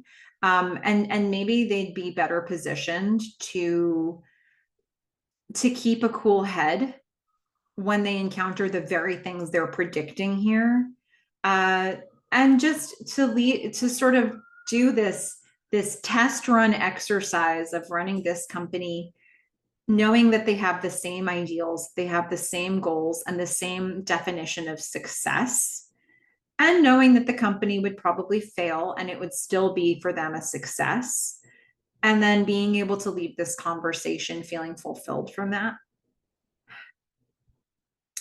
I mean, everything that we're seeing here makes it look like it could work. I think. I just really love the way these two people know each other so very well now. And this communication is so perfect, like in how they're in sync with each other. Okay, so let's go to Haley. Haley's looking at her computer and she sighs. We ended in the last episode, we had the montage scene with Haley in this sort of same position. She's right now, though, she's lost all of her work. She's looking at an empty document and a blinking cursor. And she reaches into her drawer and she gets a tape player, and she turns it on and she hears Gordon's voice. And we hear him saying, 8765432 Haley smiles, and we get more hopeful music starting here. Gordon says, so we see her face, and then now as the tape continues, we see the back of her at the computer as the camera is zooming out on her. Gordon says, now how are we doing? Close your eyes. Does anything feel weird? Because that's what this is. Feeling weird is how you know you're still here. Gordon's voice continues as we see Donna and Cam walking out of the old mutiny building. Donna, as they're walking through the bullpen area, Donna looks at Gordon's office, her old office. They've kind of made peace with this space now. Gordon is continuing. He says, all right, now when was the last time you ate? Because all a human needs is food, water, and rest. You got to remind yourself that you're just 160 pounds of goo in the middle of a very big universe. So whatever's burning you up right now, Cam and Donna look out into the bullpen from the front door. Whatever's burning you up right now, just know that it'll fade. Every problem feels big in the moment, but Gordon, you know better. Haley sits with closed eyes and she's just breathing through all of this. His voice says, so focus on just being. And then try to look up from your computer every once in a while. And Haley looks at her computer. She opens her eyes, looks at her computer with teary eyes and a little smile. I love this. First of all, another inventive way to keep Scoot McNairy in this episode. We have seen Gordon listening to his tape before. And specifically, I remember Katie asking him, what are you listening to? Enya? And he's like, no, it's a tape of my voice. And he explains what it is. We've seen him listening to this before, but we never heard what he was hearing. And now we hear it because Haley's listening to it. She didn't get to keep his sweater. That landed in Goodwill somewhere in a trash bag they never found, and somebody else probably has it now. But she did get his tape. And what I really love about this touch for Haley is that it's another way, people are sending Haley letters. People are, she's got people's tapes. She's got these personal messages from people. And we know that Haley, when she was little, she was most comforted by hearing Donna sing Baby Mine. And now she's most comforted by hearing Gordon's tape. Haley takes comfort from hearing her parents' voices. Joni, I think, takes comfort from independence and from getting things done and reporting back what's working. But Haley takes comfort from hearing her parents' voices. And this is a way for her to continue to have that with Gordon. So beautiful. Okay. We're going to Gordon was wondering, hey, have you had food? Cam and Donna are working on that now. Cam is on a payphone at a diner. And she's talking to her mom. She says, I want to try and see you as much as I can, but I should be through Tallahassee. I should be through Tallahassee in the next couple weeks. So yeah, I thought I could maybe come by. Or she wants to try to see as much as she can. And she's going to go to Tallahassee and see her mom. So she says, yeah, okay, well, then I'll see you then. Yeah, I will, Mom. Okay. She hangs up, she sighs. So by the end of that conversation, we know she was actually talking with her mom, not with her stepfather or, whoever her mom's partner is now. We haven't seen her talk with her mom ever in this series. So that is a huge development. She's going to go back into the diner proper, and she's going to join Donna at the booth that she and Joe sat in 402 at the end of that episode, where there was so much hope for their relationship. Donna says, did you get her? Cam's like, yeah. Donna says, good. What a important friend to have with you in a moment like that. somebody who's been the closest to like a mom figure in your world, not necessarily your mom, but Donna was sort of everybody's mom at Mutiny. And so to have that person and a really good friend of yours with you, you've healed your relationship, and to have that person be at your side when you have this sort of monumental phone call. So Donna's glad that she got her. Cam says, yeah, so anyway, is it a busy week for you? Donna's saying, yeah, sort of. We got a 3D imaging company presenting at Comdex. So, it's just Comdex. Cam says, oh yeah, Comdex. They laugh. Cam says, all right, well, let's do it. They get up. Donna's gonna, sounds like, yeah, do what you tried to do 24 hours ago. Cam says, I'm glad I got waylaid. Donna agrees. Cam wants to get breakfast, but Donna's gonna get the bill because Cam's unemployed. Cam says, fair enough. Donna says, okay, meet you outside. Cam's gonna go outside. She's gonna sit on the edge of her truck looking at a map, waiting for Donna. Meanwhile, Donna grabs some money. She goes to the register and then she looks around. And she's going to see some different sort of vignettes of what's happening inside the diner. She sees a man sipping coffee at the counter, reading the paper.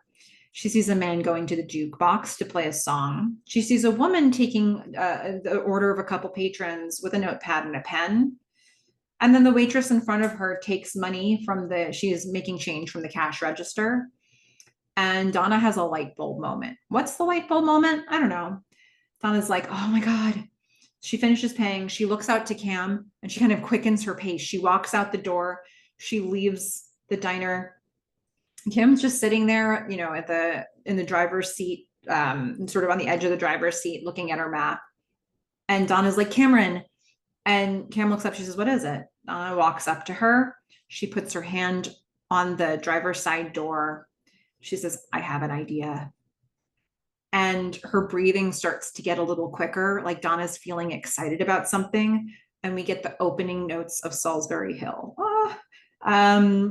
We zoom in on Cam's face as she smiles. What's this I get? She just can't wait for Donna. They probably go right back inside the diner at this point. Like, let's get another round of coffee. We got to talk about this idea.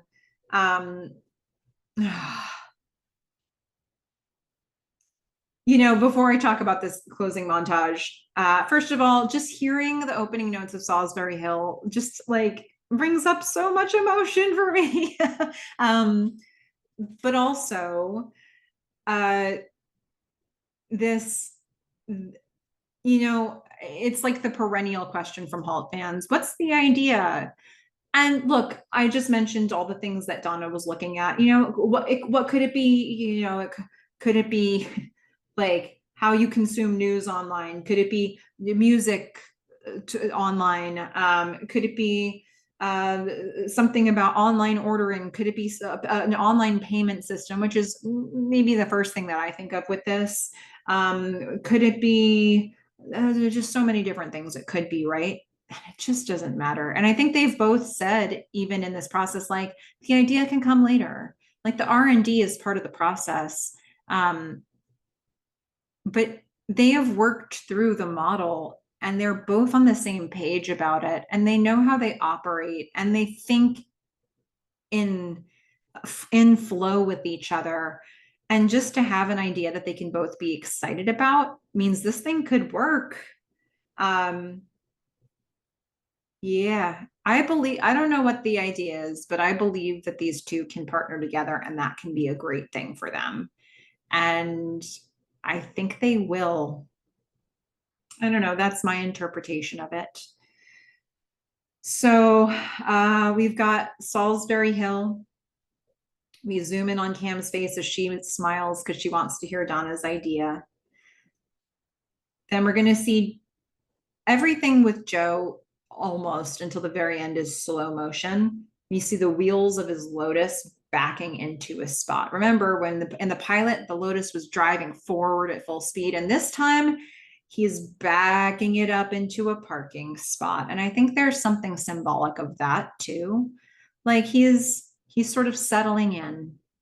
This man who has been just sort of voraciously on the hunt for something He's like comfortable to sort of settle in and be. You know, the Joe that we saw in season 3 who would surf, I think he wanted to feel at peace the way I think that this Joe does. But he didn't, and this Joe does. So he's backed into his spot. We scan to the front of his car, no armadillo there. Then we go up the hood to the driver. It's Joe in the car. He's got his glasses on. He gets out, he pops the trunk, he grabs a suit and a briefcase, but this is not the man that had a closet full of the same looking suit before. You know, there's some personality behind this man. He goes into what looks like a university building. He walks into an office. Although I suppose you could still be thinking he's walking into an IBM office, but this does look like a college campus. He walks into an office, he closes the door, and it's his office. It says Joe McMillan, Humanities. He shuts the door.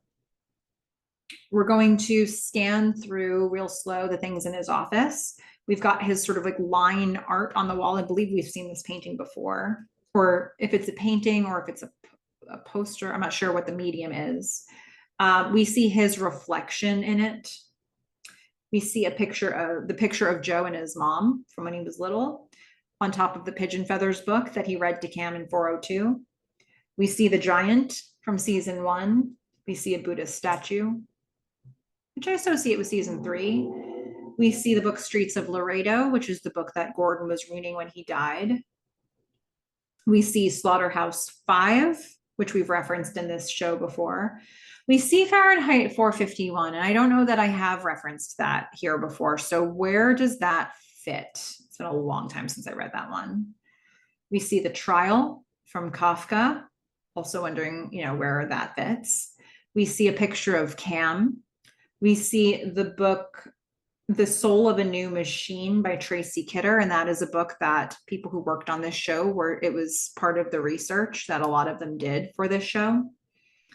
We see a John F. Kennedy Profiles in Courage book. Joe puts on his reading glasses. He's making himself tea. We've seen him make tea with this very teapot in front of pictures of Gordon and Haley. And then the school bell rings. He puts his 10 of Swords card into the book he's reading as a placeholder. Before we move forward in this montage, I just wanted to reflect on the things that we're seeing here. Joe, up until this point, you know, I mentioned this idea of recursion and how Joe has also had a habit of leaving. But Joe had a habit of destroying, burning everything behind him as he went. We've seen him do it over and over. Things have gotten destroyed when he left. Sometimes it wasn't burning. Sometimes it was like Ryan's suicide and he walks away.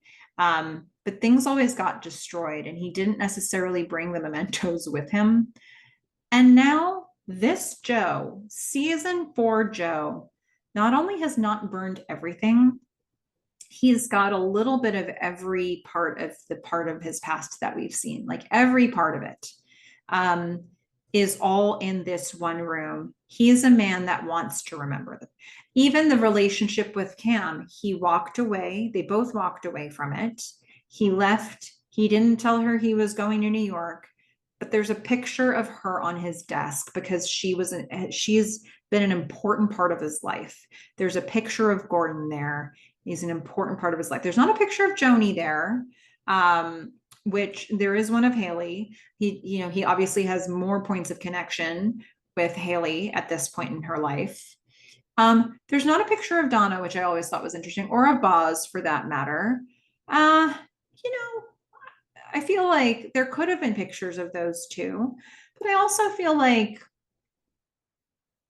those two weren't the people he most deeply connected with. They were people who tested him and pushed him in different ways. They were people who saw through him in different ways. But I think the people he truly connected to were the people on his desk. It bothered me more before this rewatch that Donna wasn't on his desk, or a picture of Donna wasn't on his desk. But I think that now that we've really unpacked this series and seen how alike Donna and Joe have been and how much that they sort of saw through each other and butted heads when they need to. I can see it. I can see why she's not there. Okay, so he's saved all of these memories. He's got all of them with him. And then we see Joe walk to the front of a classroom. He turns to the class with folded arms. The class sits and they look at him expectantly. He smiles and he nods to them. The music softens and he says, "Let me start by asking a question." Of course, that's, where it began, where he found Cam at this college setting. And then you think back to the beginning of this episode where it feels like we're being set up for Joe to go back to IBM because he saw Dale and he saw Osiris and Denise, and we find out he's an Armonk. But we also know that he found Cam in a school setting, and maybe he has relationships with a variety of different colleges where he did his pitch before and never found the right person. And then when he found Cam, that was the person, So this makes a lot of sense to me. He at this moment doesn't have his own child, but he has a classroom full of kids that he can mentor. He's, able to continue the type of relationship in a form that he had with Haley, that he had with Ryan. He is able to nurture growth in other people in a way that he has done professionally, but in the beginning he wasn't doing so he was doing so in a manipulative way. And now I feel like he's doing it in a more transparent way. He has a lot to teach these kids, a lot of life experience to draw from. And, I think he'll get inspired by them also. So I love this path for him. And I don't know if he'll end up having his own kid, but maybe this is a way to shape the future that feels right for him, and a way to mentor people in a way that he was never mentored himself. Who were the adults in his life that were willing to give him the time of day the way that he's going to do with these kids? So, we're young adults. So, God, it's so beautiful. And then we're going to get the credits. And Salisbury Hill kind of goes almost to the end of the song through the credits, really. So, and that is Halt and Catch Fire, everybody. Oh my goodness. All right. So the music from this episode, I believe we're hearing a song called New Madrid by Uncle Tupelo from 1993 in the scene where Joe is catching up with Dale. We definitely hear Beer Can from Beck from 1994 in the montage of Donna being the managing partner of Symphonic Ventures. We hear a couple scenes with Harvest Moon by Neil Young underpinned. So that's from 1992. Donna tells Diane about Cam moving in, and then we're going to come back to that song in the next party scene just before Donna starts her speech. And then, of course, Salisbury Hill by Peter Gabriel from 1977. It's the closing montage, mostly with Joe, that song is playing for. And I know that wasn't the original preference for what song would be under that scene. I think the Chris's had something else in mind initially, and it didn't end up happening. I am just so grateful we landed on this. I'll never be able to hear Salisbury Hill without thinking of this show. And it's just perfect to me. Favorite quotes. I've got several, so I'll start with some honorable mentions. And I'll start with a funny honorable mention of like a combo quote. Donna says, "Oh, did you hit it with your sack?" Kevin says, "What?" Cam's like, "Hacky, Kev." Okay. I've got one from Boz here. "You've got a lot of love in you, more than anybody I ever met. It's bursting out of you. You're taking the world in these big gulps, and you can't help but to let yourself get drowned in it. Overwhelms you, makes you live like you're ready to explode at any minute." Another one from Donna. "Sometimes that person is you, the one that's the you that's never satisfied with what you just did because you're obsessed with whatever is next." Another honorable mention from Boz. "If you stay, it's hard. If you leave, it's hard. It's all hard." And my quote of the episode is from Boz as well. And this felt like a quote, not only a quote of the episode for, you know, what it means with Cam, but it also felt like a perfect way, like a perfect one to end on for a series finale. Boz says, I fully expect you to come back and shake me all up again. Don't let me get old. I feel like that's what we've been doing here with this podcast. And I feel like that's what you've all been doing when you comment, and you watch these videos and you help draw more eyes to the videos, and then more people come and comment, and maybe more people will do it in the future. And hopefully we'll all just keep shaking up this show again and not letting it get old. Okay. And speaking of you, let's get some feedback. Look, I know that it's weird. I'm like traveling right now. So in your real time when this drops. So I'm recording this early. And unfortunately, that means I had to pull from past feedback, but I've been saving up some feedback. So I was pretty pumped to have a lot that I could share here.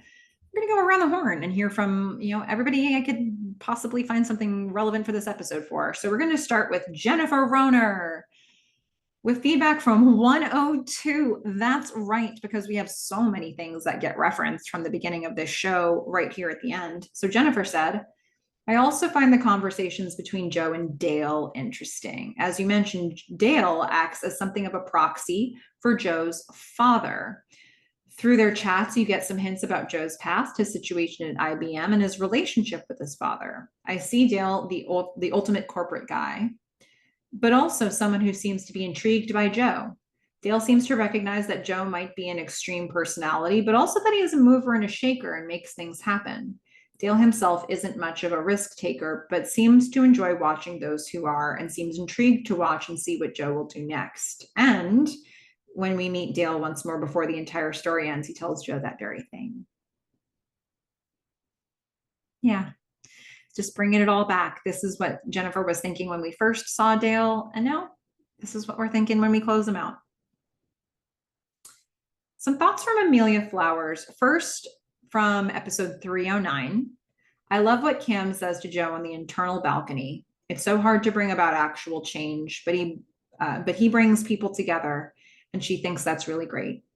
Not only is she being a good friend and helping him see his own value, but for so long, she and others have been disparaging about his skills and role. I'm not sure if there was anything that happened to Cam in Japan that gave her this insight, or if what happened in Mutiny and Donna wanting to go the IPO route did it. But she speaks to Joe being a visionary as she is. So this is from Nim, you know, episode 309, when they go back to Comdex, and Joe's really doubting himself because he's living in a post-Ryan world, and he's like, what do I really do? How am I helpful to people? He's so depressed. And seeing Cam kind of sparks him, and to have Cam sort of like speak these words directly into his soul to heal him a bit is a nice thing for her to do at that moment. But for her to say, like, you bring people together, that's the change that you create. You create change in people, which creates change. You create ideas. And he's going to do that now with all of these students. I feel like he's going to be one of those really attentive professors who wants to impart some wisdom, and maybe wants to learn from those from those students as well. Amelia also has some thoughts from 407. I'm unsure if this is some callback to season 1 and the difference between her and Joe, although there was more of a connection between them than Alexa. I always thought there was some deeper meaning in that Joe wanted to go for a hike, but Cam went with Alexa. Cam wanted to take Joe to dinner, but instead she's arranged to go with Alexa. It doesn't bode well for Joe. I look forward to your thoughts. Yeah, it's an interesting thing now that we've seen where things end with Alexa, because that was not really a good fit at all. But there's a moment there where she keeps rejecting Joe and spending time with Alexa instead. And then it gets reversed when we got into the last episode, where she was rejecting Alexa because Joe kept needing her help with things that were meant to sort of complete the Comet project. And so it is an interesting thing to see that tie-in. Like, she didn't go on a hike with Joe, but she went with Alexa. I love that sort of push and pull between those characters. Like, there was a competition for Cam's attention that was happening. And maybe it is as simple as to boil it down to that. Although I think there was a lot going on with what was happening with Joe and Cam at that time. And to Amelia's first point on that, any callbacks you're seeing to season one, I'd love for you all to mention them because I've tried to drop as many as I could think of here, and I'm sure that I missed a bunch. Okay, a comment from Unprofound that I've been saving forever from the pilot. And this was in reference to me saying, because right out of the gate in this show, Joe hits an armadillo. And I figure there's probably a bunch of people who stop watching it right then because you killed an armadillo, right? Like they don't want anything to happen to animals. And so they don't watch the entire show because of it. I'm sure there are people in this situation, right? And Unprofound backs me up and they're like, but you got to proceed, right? So Unprofound says, I love the podcast regarding the armadillo versus Joe situation. I mean, come on. It's not like the show is advocating animal cruelty. It's not to be taken literally. It's heavily symbolic.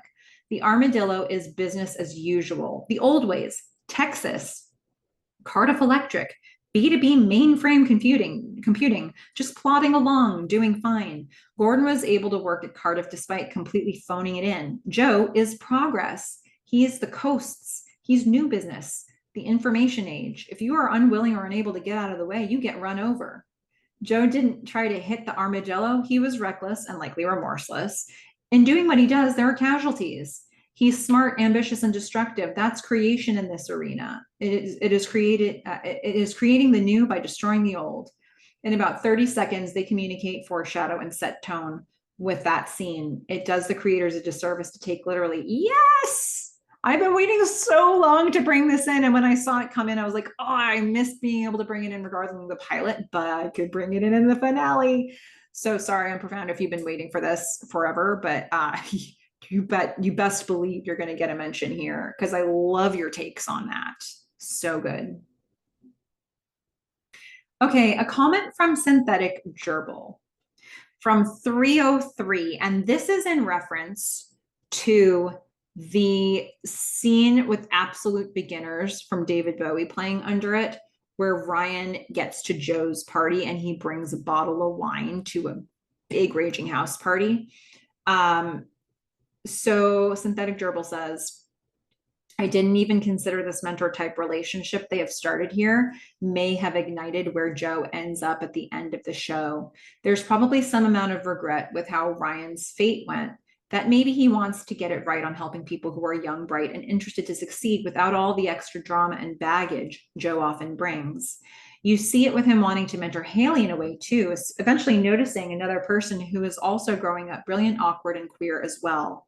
These things are also even before we learn of Joe's need to be a good father, unlike his dad, and wanted to have children of his own. I'm in the camp that Joe teaching ultimately makes sense with how he ends up, even if some people don't like this ending. I think if I remember right, I read a blurb where even Lee Pace had some qualms with Joe's ending, initially at least. But really the seeds are all there, and you help me realize they stretch back to this season as well. There is another comment on this subject coming up next. But I do want to say this conversation between Synthetic Gerbil and I was kind of really building off of the fact that Ryan had showed up at this party. He brought a bottle of wine as a gift, and nobody brought bottles of wine as a gift to this party. They brought like maybe drugs for their own consumption. But this was such like and Ryan shows up, he doesn't know how to be at the party. He's like very wide-eyed and looking around at all these people doing things he's never done before, and he has a gift that he probably didn't need to bring, but Joe's like, oh, thank you, wine, and he takes it and he opens it and he pours it for them, and they have this whole conversation about how his apartment is so Asian, because Ryan doesn't know what else to say, and they have a whole conversation on the balcony because neither of them want to be in the party, but especially Joe, he doesn't want to be at his own party. So like I think just how green Ryan was in that environment was really noticeable, and for Joe to be like, oh, I'll take your wine, thanks for the wine, this is great, you got great wine. I think it's really like a yeah, like I'm here to nurture this. This is cool. And yeah, so for me, it does sort of help to establish their relationship. And yeah, that whole relationship with Ryan. And I especially loved, there was a whole montage there to Jockey Full of Bourbon that we got at the beginning of one episode where Ryan's like growing under Joe's tutelage. Loved that one. And so, yeah, it was a real mentorship relationship. And Joe had the best intentions, I feel. And things went horribly wrong. And things from Ryan's perspective could have been misinterpreted or interpreted that Joe was intending to cut Ryan out of a project. Like Ryan had absolute reason to believe Joe was doing him dirty, but Joe was not. And the fact that things went the way they did with Ryan, it's like Joe, by the time he gets to Haley, is like, how do I make sure that does not happen again? And now, having experienced a situation with Haley, he can take on more. He can take on more of a volume and feel kind of okay about his ability to shape young people without destroying them entirely. So thank you for that synthetic gerbil. And there's more on this topic from at Camhouse GF. Let's start with a comment from 306. Ryan and Joe's relationship growing also warmed my heart. It's great to see Joe being more open to collaborate with Ryan. And Ryan's growth is also excellent. That hug was so cute. I think their relationship is setting up the foundation of Joe's destiny at the end of the show. He wants to mentor young people who have a lot of potential, a protege. He can recognize genius in others, and that is one of the reasons why he becoming a teacher is so on point for his character, not to mention his paternal like relationship with Haley in season 4. I think so many of us are seeing why this is an appropriate ending. I'm intrigued by the fact that Synthetic Gerbil was mentioning that there are people who don't. I mean, I guess there, you get enough people watching a show, you're going to get different perspectives, and not everybody's going to like this ending for Joe. I wonder what those people wanted to see from him. Because I can't think of another way to end this character that feels like the right direction for what we've seen from him. He seems like a man who's been working more and more towards finding inner peace, who's been working more and more towards finding mentorship and wanting to have a new kind of relationship with younger people, whether as a father or in some other capacity. I think I think he doesn't want to burn the ground behind him anymore. And we see him sort of doing all of those things in this. So I do wonder, for those who didn't like this ending, what were you looking for Joe? What would have felt right to you? Really interested to know, because like what felt like the right path. But at Cam House GF, yeah, this was I made a big deal out of that hug from Ryan to Joe, because it was just like, when in his life did Joe ever get such a genuine hug from somebody, like a non-sexual genuine hug, a thank you hug, I'm so happy hug, glad to know you hug? Yeah, when did that happen for Joe? And so for Ryan to have that moment when they're celebrating something is just this big like monumental thing, physical contact for Joe. Yeah, oh, so good. Now, Cam House GF continues with thought about 408. I love how we can see Donna's grief dawning as the episode progresses. We first see her in control of the situation in Goodwill, but as soon as Johnny lashes out at her, we can see her slowly losing that control. The moment she finally opens up with Cam always makes me cry. Yeah, so I guess Donna is as a character, Donna did always need to have some control of a situation, which I don't know if I really talked about that much or really acknowledged that, but she tended to want to, like, as much as like you don't, I mean, in anything, professionally and also at home, I think as much as she didn't want to have to take care of the situation and be the mom, I think it came with controlling everything in the sphere that she was in. And maybe that is something that she liked, even if she didn't want to be perceived as the mom. And then when people looked to her to do those things, she was like, wait, but that's not what I'm here to do. And that's when she would resist it. One more thought from episode 402, and this comment is going to be back to back with a comment from the next person that I'm mentioning here. Okay, so from 402, the "you missed the moon" scene always melts my heart. Such a beautiful moment. In the final episode, the song "Harvest Moon" is playing while Cam asks Haley about Joe's letter, and at the party as well. And right when Haley asks Cam if she loved him, you can hear the lyrics, "When we were lovers, I loved you with all my heart." Could this song be referring to the moon scene in 402? The song lyrics match perfectly with this scene. Oh, that's so sweet. What a nice tie-in. And I wonder if they actively thought of that, because I don't know that lyrics were their first priority usually for when they selected music. But it's so nice that it lined up that way. And Frack and Toaster Lover had added some context to this that I briefly mentioned before, but I wanted to pull in this comment again. It's a new comment, but on a topic Frack and Toaster Lover had addressed in a longer comment previously. So hello, Frack and Toaster Lover. This is from 402. Apparently, in Japanese culture, the moon is beautiful is seen as a more beautiful way to say "I love you." This comes from the Japanese writer Soseki Natsume, who thought that the direct translation of the English phrase "I love you" was too crass, and that the moon is beautiful, isn't it? Was a more poetic way to say it. How pretty is that?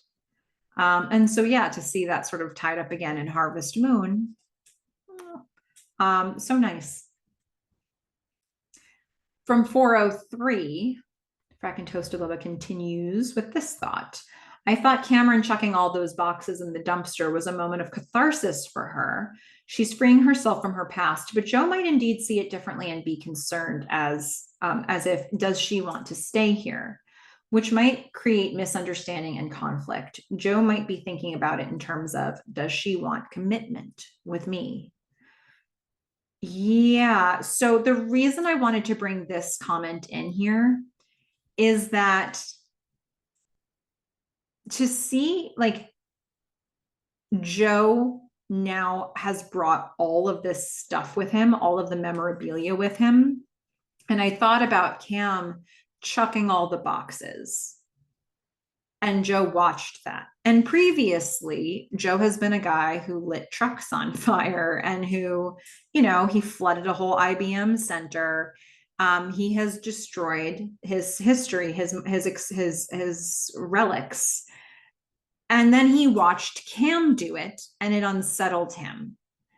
And now this most evolved version of Joe has saved everything. It's a really nice touch.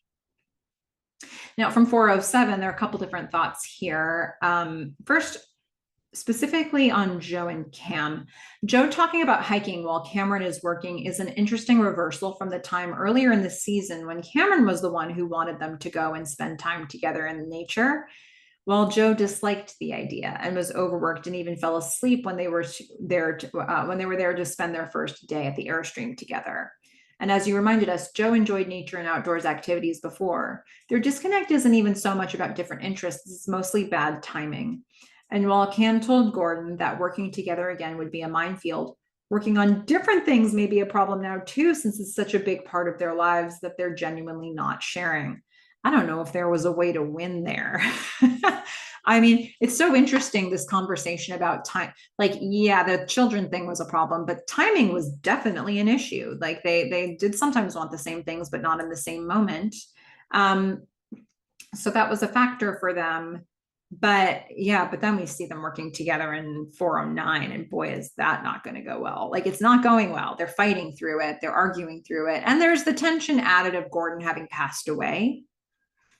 But it's not working, so it is interesting. Like, what was their best path, to work together or not to work together? Tricky.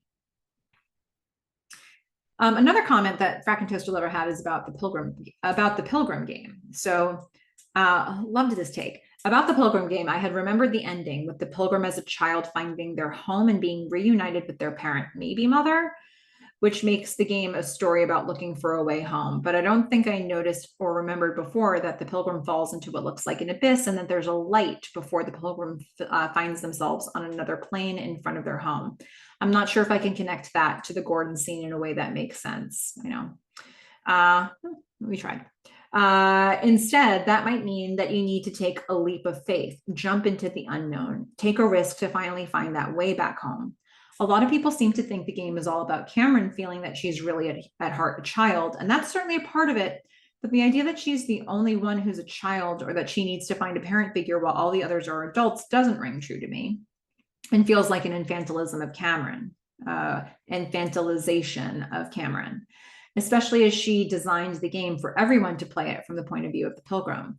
That would mean that everyone is a child who needs to take that journey to find a home and be able to be loved and accepted. The show certainly made a connection between Joe and the pilgrim, with the reference in 402 to how he played the part of a pilgrim in a Thanksgiving show as a child. And we see his picture with his mother in 403. He also played pilgrim but failed to finish it, which disappointed Cam.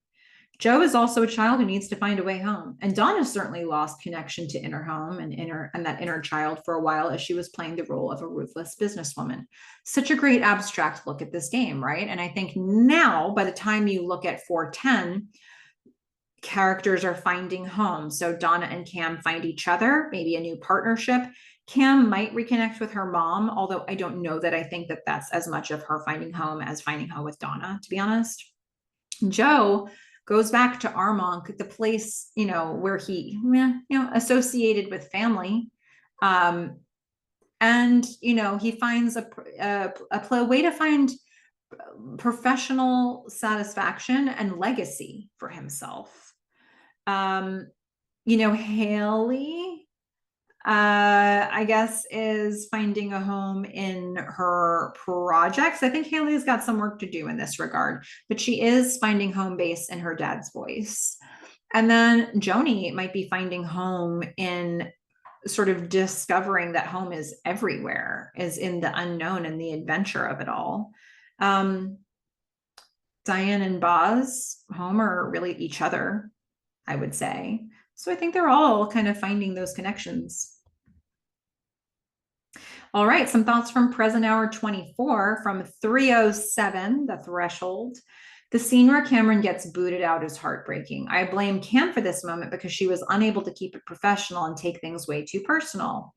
Yes, it's her company, but she's unable to communicate great ideas and accept compromises. It's really sad because Cameron is so smart and Donna is smart in other ways, but both of them keep hurting each other as professionals and it spills into their personal friendships. They need to chill out and enjoy other aspects of life. And the great news, Present Hour 24, is I think that they follow your advice. By the time we see them talking about partnering again here, I think that they've lived some life apart and together. They've put their working relationship into a new perspective, and they have other ideas of what success looks like and what they want from working together. And I think that's what potentially could make this work, because the success of the project itself is not the defining thing for them. And that might be the necessary feature of this for the relationship between them to survive. Present Hour 24, you're not alone in thinking Cam took it personal first, because I asked that question and I think that was the consensus, because Cam made a comment about you don't patronize me. And it seems like people kind of thought that that was the first step in that direction. So thank you for that. Now, some thoughts from Sergio from 408. I think Alexa might be my most disliked character on the show. She's taking my Cam away from her art and trying to turn her into a commodity to make her money. I liked where Cam was going with her new game. She's taking my Cam away from her art. Oh, I love that you expressed it that way, Sergio. Yeah, she was. Sure was. And I think Cam, after 2 months abroad with Alexa, finally saw what she needed to see in Alexa, and it was kind of nothing.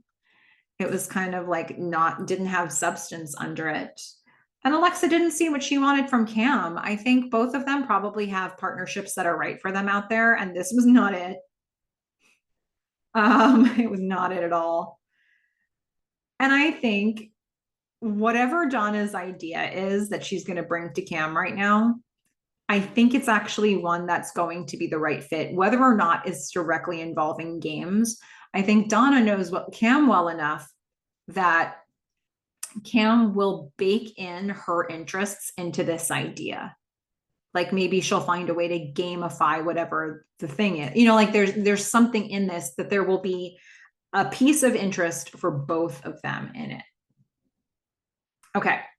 And now, final commentary from Evan the Stray from this episode. Joni calls Donna and shares an evocative story about tree roots encircling Buddha's head. Meanings: life can overwhelm you, or life carries on, or life makes room for peace. Your thoughts? So many good ideas there of what that could mean. And of course, to see the visual of that, I think as well, it becomes a shared memory for both Donna and Joni. And the fact that she sensed her dad there too is something. And I saw Gordon as a spiritual character by the end in many ways. He was quite at peace with himself. Joe meets Denise. Later, he sees Osiris, her grandson, who shares a name with the Egyptian god of the afterlife. The afterlife, the end or finale. Or how does Joe live on after his life? By having children like he said he wants, and is represented by Osiris here. And I also think that the students he's teaching become his legacy. Regardless of what happens with his own children, if he has them or not, he has a potential to shape a legacy for himself with these students who are the future. The salsa smudge that Denise makes is reminiscent of the ketchup smudge from episode 109 that Cam makes on Joe's paper when Donna, Gordon, Cam, and Joe are in the Clark station wagon. Right before Joe gets the paper back from Gordon and Cam marks it with the ketchup finger smudge, Gordon says, "Nice ending, mysterious." Joe says, "Leave him wanting more." Cam says, "Huh?" Cam, near the end of the episode in Haley's room, wants more from Joe. Wow, does that ever fit or what? In the series finale, Cam goes on to say, why are we freaking out about this anyway? I mean, it's a trade show. They want the giant, the pressure's on them. Writers putting this in perspective for the fans, the we and they, and AMC, maybe. Some really fun thoughts about how all that ties together between the smudges that we see and between this episode and that one. Are Cam and Joe destined to be together again? Maybe. Feels like Cam left that door open in her mind. More on that later. I don't see Joe quitting her so quickly after 11 plus years, but it can be whatever we want unless there's a series continuation at some point. I think it's a good question. What do people think? Is Cam and Joe's situation really like this, and they just did this, but they're coming back together? Because my inclination on this is no. I don't think they're going to come back together again. I think this moment was one phone call. Like, I think that's a really short duration for this to be a good fit to try it again. Because I think that it seemed like it was a good fit longer than that, but they were really brushing some things aside that were always there, even from the phone call itself. So because even in 402, like after the phone call, Joe comes over, they probably hook up. We don't see that, but we do see them at the diner right after. And now there's like no words anymore. So, I don't know that I need to see more with these two. I think that their journey together ran its course. I think that as a relationship goes, they learned all the things from each other. They experienced all the things with each other. And what would it prove? What would they get from reconnecting again? Unless one of them has a wild shift in, like, Cam's now suddenly wanting kids, or Joe is not wanting them anymore because he's been a teacher long enough. I just don't know if there's more to explore here, So I'm happy for this to be the end of it for them. The runes on Denise's table between her and Joe, left to right, mean masculine warrior, fire or knowledge, inherited property, genetics, wealth or mother, cycles or right action, protection or polarity or regeneration, fire or knowledge. General series themes can be inferred here. Joe's family and his initial entitlement, cycles or recursion, and fire or passion. Okay. Good to know. Thank you for analyzing that, because I would not have picked that up. Joe almost gets hit by a black Porsche like he is the armadillo now. Oh, hello, 101. Then he has the bizarre chance meeting with IBM's Dale Butler. Or is it Dermot Early? Reference back to a prior comment. Does Joe take this as the sign that he's to return like a messenger pigeon, like Pigeon Feathers, John Updike, to his hometown? Seems like it. Yeah, I mean, I think, whatever realization he has with Osiris and Denise feels like it just continues to be reinforced by everything else that he's seeing here. The symphonic venture sign, so sweet. Gordon's and Donna's machine lives on in a way. Donna has instituted a more casual dress code and relaxed office culture. A, G, and K of Agak playing PlayStation, and Donna gets a little grabby with Tripp's controller, which actually bothers me on some level. Aw, yeah, I don't know where those two land in terms of their dynamic with each other. I feel like she's not as hostile towards Tripp now, because there's nobody who's going to put her in her place. And I think that she's got a better, there's a healthier environment here that's been created at Symphonic Ventures for her. When Cam arrives at Joe's apartment, I finally took notice of the number 304. Yeah, it was the first time I saw it too. An HTTP 304 not modified status code means that the website you're requesting hasn't been updated since the last time you accessed it. That doesn't feel like a 410 Joe parallel, but it does in a 404 to 409 Joe context. Episode counts, that is. If this was already covered earlier, sorry for being daft. No, it was not. I think that's really good. So the website you're requesting hasn't been updated since the last time you accessed it. Cool. So that is fun. Although I don't know if that matches perfectly with the fact that he's left it now. I feel like there needs to be a different error code for this one, but I like that. At Donna's, Cameron is bothered that Joe left 2+ weeks ago, and he left without saying goodbye or anything. It's interesting that it feels like she at least wants to have one toe in with him. Maybe she wanted him to fight for her, or feel like he wanted to fight for her.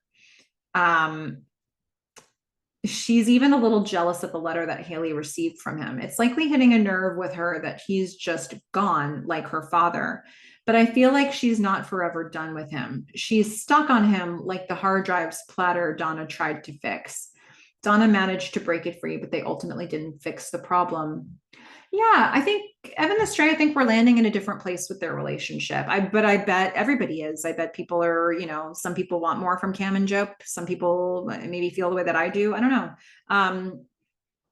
Yeah, Cam's a little bothered that Joe left without saying goodbye. Granted, she went away for 2 months to Europe. We have seen Cam go like MIA for long stretches of time from pretty much everybody in this show. And effectively, that is what she just did.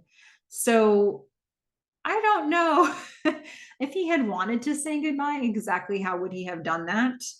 But I don't think that he did. I think that he just left, and he needed to put Cam behind him. He's put a lot of time into his obsession with Cam, and I think it's about time for him to move on. I just don't know what there is to explore there anymore. But Evan the Straight, seems like you would like this not to be the end for them, and I bet there's a lot of people who feel that way, and I hope we'll hear from some of them.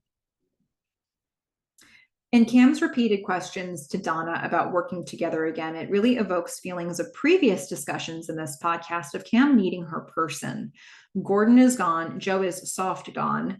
Donna and Boz are left, and Cam needs saved from her wilderness after a while. Cam needs saving from her wilderness after a while. That's been the pattern, and these people have been her chosen family. Maybe so much of her chosen family being gone is why she sought reconnecting with her mom. And to carry that thought forward, I'll skip ahead. I'm not convinced that Cam goes to Florida immediately now that Donna has the idea. Oh, she probably will since she committed to it, but not immediately. That's the impression that I get. I agree. I think that they turn right back around and sit down back at that booth and have coffee and talk about Donna's idea. They may even go back to the mutiny office to have the idea in a place that uh, feels like they can create a new life in that space. Um, I don't think that she gets on the road right away. I really don't. Will she ever reconnect with her mom? Maybe. I think so. Um, but she's going on this road trip to find herself, and I think she just found it, So where's she going? And Boz is there sometimes when they're not traveling, like, and Haley's there. And Haley's a person that she could nurture at this point. Joni may eventually come back. I don't know if she'll, go back to San Francisco. Who's to say? So yeah, I think there's some stuff here for her.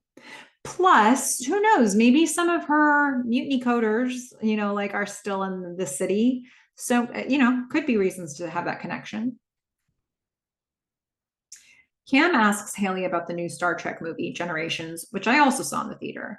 Haley said it's weird that Kirk keeps reliving the happiest part of his life over and over for decades. I'm wondering if that's how we're to take Gordon's final vision, him being with Donna, Joni, Haley, and reliving some of his happiest times for a long time to come.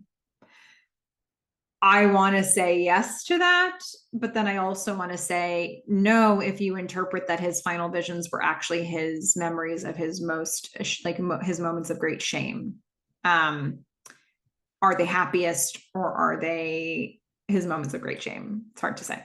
But I do see your point, and I think it depends on how we interpret those final visions. Yes, we finally get to hear what's in one of Joe's letters, Haley's, regarding the first radio station to stream online. It was UNC Chapel Hill, and they first streamed WXYC on November 7th, 94. Again, feels a little like a facts or timing issue here, but there could be some assumptions. For example, a teaching position just happened to open mid-semester. Okay. You know how I feel about the timing of season 4. Sigh. Gonna have to give us one more of those at the end, huh? Donna's monologue or speech was such a great way to showcase her gratitude, growth, and to help set the record straight for Cameron. The project gets us to the people. Donna, her version of the thing that gets us to the thing. Donna in her red dress makes me think of the Pilgrim's mom again. Obviously, the game was written by Cam long before the speech, but maybe this wasn't the first red dress moment. I don't recall one in the show prior to this, but that doesn't necessarily mean it didn't happen. Again, I just postulated. I'm just being reckless in throwing out what was she wearing at that house party that she had to Hole's Doll Parts song. But I don't know. I might be throwing out complete misinformation with that. Okay. Annabelle was immolated on the roof during a lunar eclipse by Bodhi, who'd taken shrooms per Cam's recollection to Donna, though I'm wondering why Cam's telling that information to Donna versus the other way around. Since Cam left the company, it seems more likely to be information that Donna would have had, unless it just happened during a time when Donna was off and Cam and the mutiny team had a party. So I can see that as a reasoning. It makes sense what you're saying. I can see that as a reasoning, or I can see, it sounds like Cam is still in touch with Bodhi, because Bodhi is one of the people that Cam mentioned where his current whereabouts. So maybe in reminiscing with Bodhi, he mentioned that. There's a couple options I can think of. Okay. I'm wondering if there was a little cross-pollination with Donna's Get Out to Cam about Bodhi having 4 kids. Bodhi was the one quoting the Terminator in episode 205. It's only a 2 words quote, get out, but it fits the scenario. And even though Bodhi didn't say those words, they're still pretty iconic to the movie. Okay. Nice thing to pick up on, and fun to pick up something from season 2 here. I so enjoyed the recording of Gordon that he would play to himself to help with his anxiety attacks. Haley is so lucky to have that to listen to and help her. It's such a cool scene. Yeah, I like that she has that, and it makes a ton of sense to me that she wants to hear his voice. I'm wondering whether Donna's idea is in a payment processing and or point of sale hardware and software, maybe something like a PayPal. That's my first instinct, Evan the Stray. But I've heard a lot of different theories about this, and I welcome anybody to share what they think the idea was. Ultimately, again, that's not the thing that we got to. It's the Cam and Donna relationship, but it's a fun thing to speculate. Once Peter Gabriel's Salisbury Hill starts playing, a feeling is summoned from my stomach, and it's like I'm trained to tear up on cue. Same. Really hoping I'm not getting conditioned to this response now. I think I've watched this scene with the song 20 times this week. I mean, sometimes you just have to accept what is, Evan the Stray. I'm here to say I'm having the same reaction, and I just give in. That's it. Joe's car looks to be a 1995 Lotus Esprit S4S, but with wheels from a later model like an 02 or 03, a cooler look than his 1983 ride, his Porsche 924, but he certainly seems to be reprising his overall look quite well. Yeah, and there's a website that I've found handy during this coverage. It's the IMCDB, the Internet Movie Cars database, and they've cataloged a lot of the different cars from the show, like just screenshots of them, and then people put information, who car enthusiasts put information about like what car they think it was. And with this particular vehicle, there's some debate about exact year, or because Joe is standing in the picture that they chose for the site. Joe is standing in front of a place of the car where they would have needed some information. So there's a little bit of debate about what vehicle this is. So you're in very good company if you're wondering.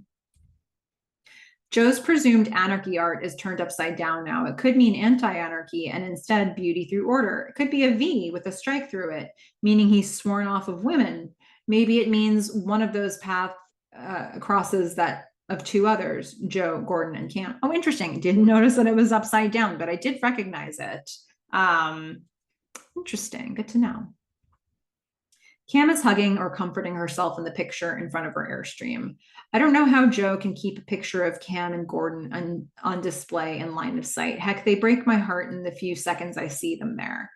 Maybe it would get easier over time, or maybe it would get more difficult if things aren't working out for Joe. See, the thing is, I think this is it heartbreaking? Is it cry because it's over or smile because it happened? I think Joe is in smile because it happened mode, and I think he's never been there his whole life, like ever. And in fact, he was so angry that it happened, he just razed the ground behind him. And now I think he wants all the memories. He wants all the good ones. And he, everything that got him to where he is, he's honoring it in some way. And I think that, I don't know, I think that's a really special symbol for us and for him. The Chinese character calligraphy art on the wall, I'm pretty confident after reaching out to a Chinese friend and using the Google Lens search tool that it is Sheng, meaning to be born, give birth, or life. Maybe that represents Joe's new goal going forward. Again, children. Okay. Thank you for doing that cultural research. The symmetry of Joe's opening words in the pilot and his final words in the series finale feels so nice, including his suit and vehicle. With all the change and loss he's had, it's settling to have something feel familiar and maybe immutable despite the interluding years. Yeah, it's a man in a suit, but it's finally a man in a suit, not a robot in a suit. He's saying, let me start by asking a question. And this time he actually has a question instead of being like, this is him trying to get something from them. He wants to give something to them. He drives in, but he's parking backwards instead of driving forwards. Everything about this man has shifted, and this is not something I would have expected to say about him when I saw this guy in the pilot. I never thought they could get him to this point. So what an incredible job everybody did in showing us the growth of these characters, and especially Joe. Okay, quote abandoned for 10 of Swords. I knew when this episode was called 10 of Swords, we were going to get 10 sword-like quotes from Evan, and you did not disappoint, Evan the Stray. Sword 10. Oh, yikes. I'm sorry. But your salsa line looks pretty good, huh? Denise. Sword nine. John, John stops and takes a picture of every shamrock we see. Every shamrock, Diane. Sword eight. I think maybe you and I were actually we're actually pretty similar, and maybe that's why we fight all the time, you know? Joni. Sword seven. I'm sorry I didn't perform well enough for you. I'm not your monkey. Okay. Sword six combo. Wish we could have done it longer, Joe. You made the right call. Like you said, it would have been a bummer to sit around here and watch the world swallow us up, Risa. Sword five. There's this thing in comp sci, I remember, recursion, where a specific function calls upon itself repeatedly within a program. So in order to solve the big problem, it uses the same small problem over and over as the solution to increasingly complex issues. And that, my friend, is how my software runs, Cam. Sword five. You got a lot of love in you, more than anybody I ever met. It's bursting out of you. You're taking the world in these big gulps, and you can't help but to let yourself get drowned in it. Overwhelms you, makes you live like you're ready to explode at any minute. They don't see it, but I do. It's a burden you carry. Pause. Sword three. I can't tell you what it means to me that you asked. I think in some ways I probably have been waiting for years to hear that. Donna. Sword two, combo. Hey, it was a pleasure working with you at Phoenix. Cam. I loved every minute of it. Donna. Sword one. And he said not to forget him, even when I'm running all of Silicon Valley. Haley. I love our completely different, almost totally different quotes that we picked. And I love the ones we picked for our final ones, actually, and how they're very much like emblematic of something bigger in the show. So very cool. Folks, that's a series. So here's the next thing. So Frack and Toastalova had said, am I planning to do any sort of an episode for this podcast where I just rank episodes or seasons of the show? Because Frack and Toastalova had some thoughts about rankings, and I am not planning on doing that. I think so many episodes of this show are a 10 out of 10 that I just don't like the idea of arbitrarily saying which ones I like best. Because I don't know, I honestly don't know how I would rank them. I think 10 and 10 across the board, all of them really. I mean, I've said 402 is my favorite, and I don't want to explore further than that. And that is not like, I've mentioned in the past that I did a podcast with a friend of mine about the show Felicity, and we did rank the episodes. We rated every episode. We ranked seasons, and we had wildly different ratings and rankings across all of. I think we would rank one at 1 to 10, and I think we both had 10 episodes that were a 10 out of 10, but not a ton of them. We both had episodes that were ranked much lower. I think my lowest value was like a 0.5 for one of them, and Fish had like a negative number for one of them. And there was a spread. So when we did rankings and when we did ratings, there was some meaning to that. And for me to rank them and to rate them, I just feel like for me, it feels like it would cheapen the process, because just for me specifically, because I think they're all good. And I have like exactly the 3 issues with this show that I've mentioned in the past, and otherwise perfect. So I'm not planning on creating another video for that, but I welcome anybody who wants to share comments that are big picture thoughts about the show, spoiler heavy stuff you didn't get to mention along the way. Put them right in this video. Like nobody's stopping you.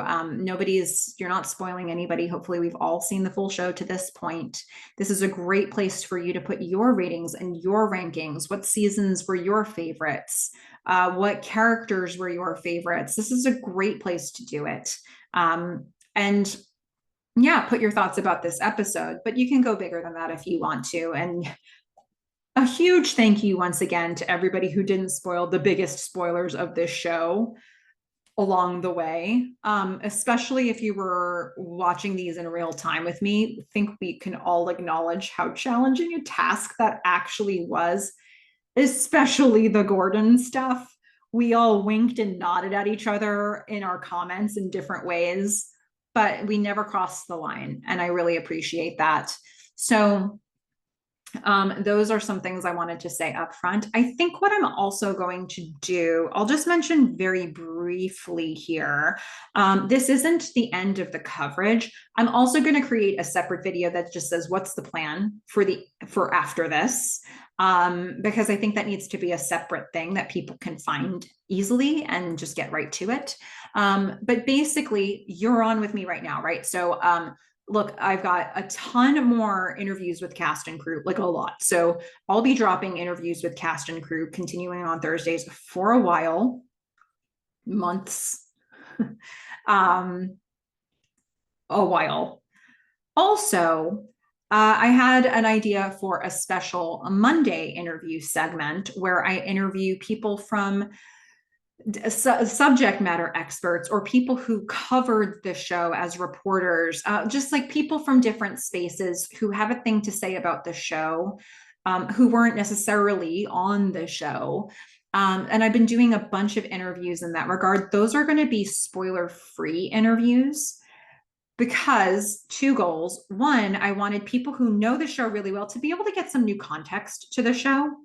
And I wanted people who've never heard about the show before or who haven't watched it before to discover it because of these interviews. So I've been doing what I can to sort of, this is the one type of coverage where I feel like we can potentially expand the world of the show, expand the fandom of the show, because both the interview coverage and the episode recaps, or the interview coverage with cast and crew and the episode recaps, you kind of need to know the show already to enjoy those. And this is something people can discover the show from it. And I encourage you to sort of share it far and wide if you see any topics that are going to be like really useful for that, to get new people to know the show. So I'll probably, when I do a video just about this, I'll probably say a little bit more about what some of those topics are, but I'm still working on recording some interviews as well. So that is what's to come. And I am working on an idea for a big finish that I'm just starting to implement right now. So that's going to be a surprise. No information about that, but just know I'm not just going to like do interviews and then leave you hanging. Okay. So that's the plans, which means months of coverage is still ahead. And so I'll continue to drop those and you can comment on those. Nothing that there'll be feedback for, but you're always, that I'll be recording your feedback for, but you're always welcome to drop it. I always love to know what you think about the stuff that you're hearing from the folks that are being interviewed.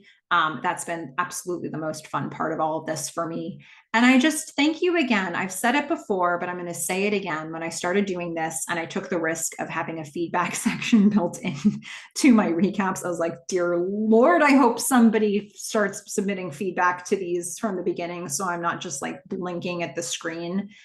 And then you did. You started submitting feedback, like a lot of you, and it was so good. I mean, what an embarrassment of riches this has been. And, you know, I really feel connected to those who have been commenting in real time as we've been going through this. And I look forward to future people who find this podcast. You know, this will also be the thing that gets us all to the thing. And hopefully your comments can now be added to the many that are already here from the original airtime of these podcasts. So I don't know if there's anything else general to say. I'm just filibustering at this point. So look, thank you all for being a part of this journey. Stick around, so much more coverage still coming, but I just want to thank you for being part of this journey. And hey, no time like the present to start your rewatch all over again. That's what I'd usually do. Thank you for being on this journey with me. And hey, go out there and rewatch Halt and Catch Fire. Okay, bye everyone.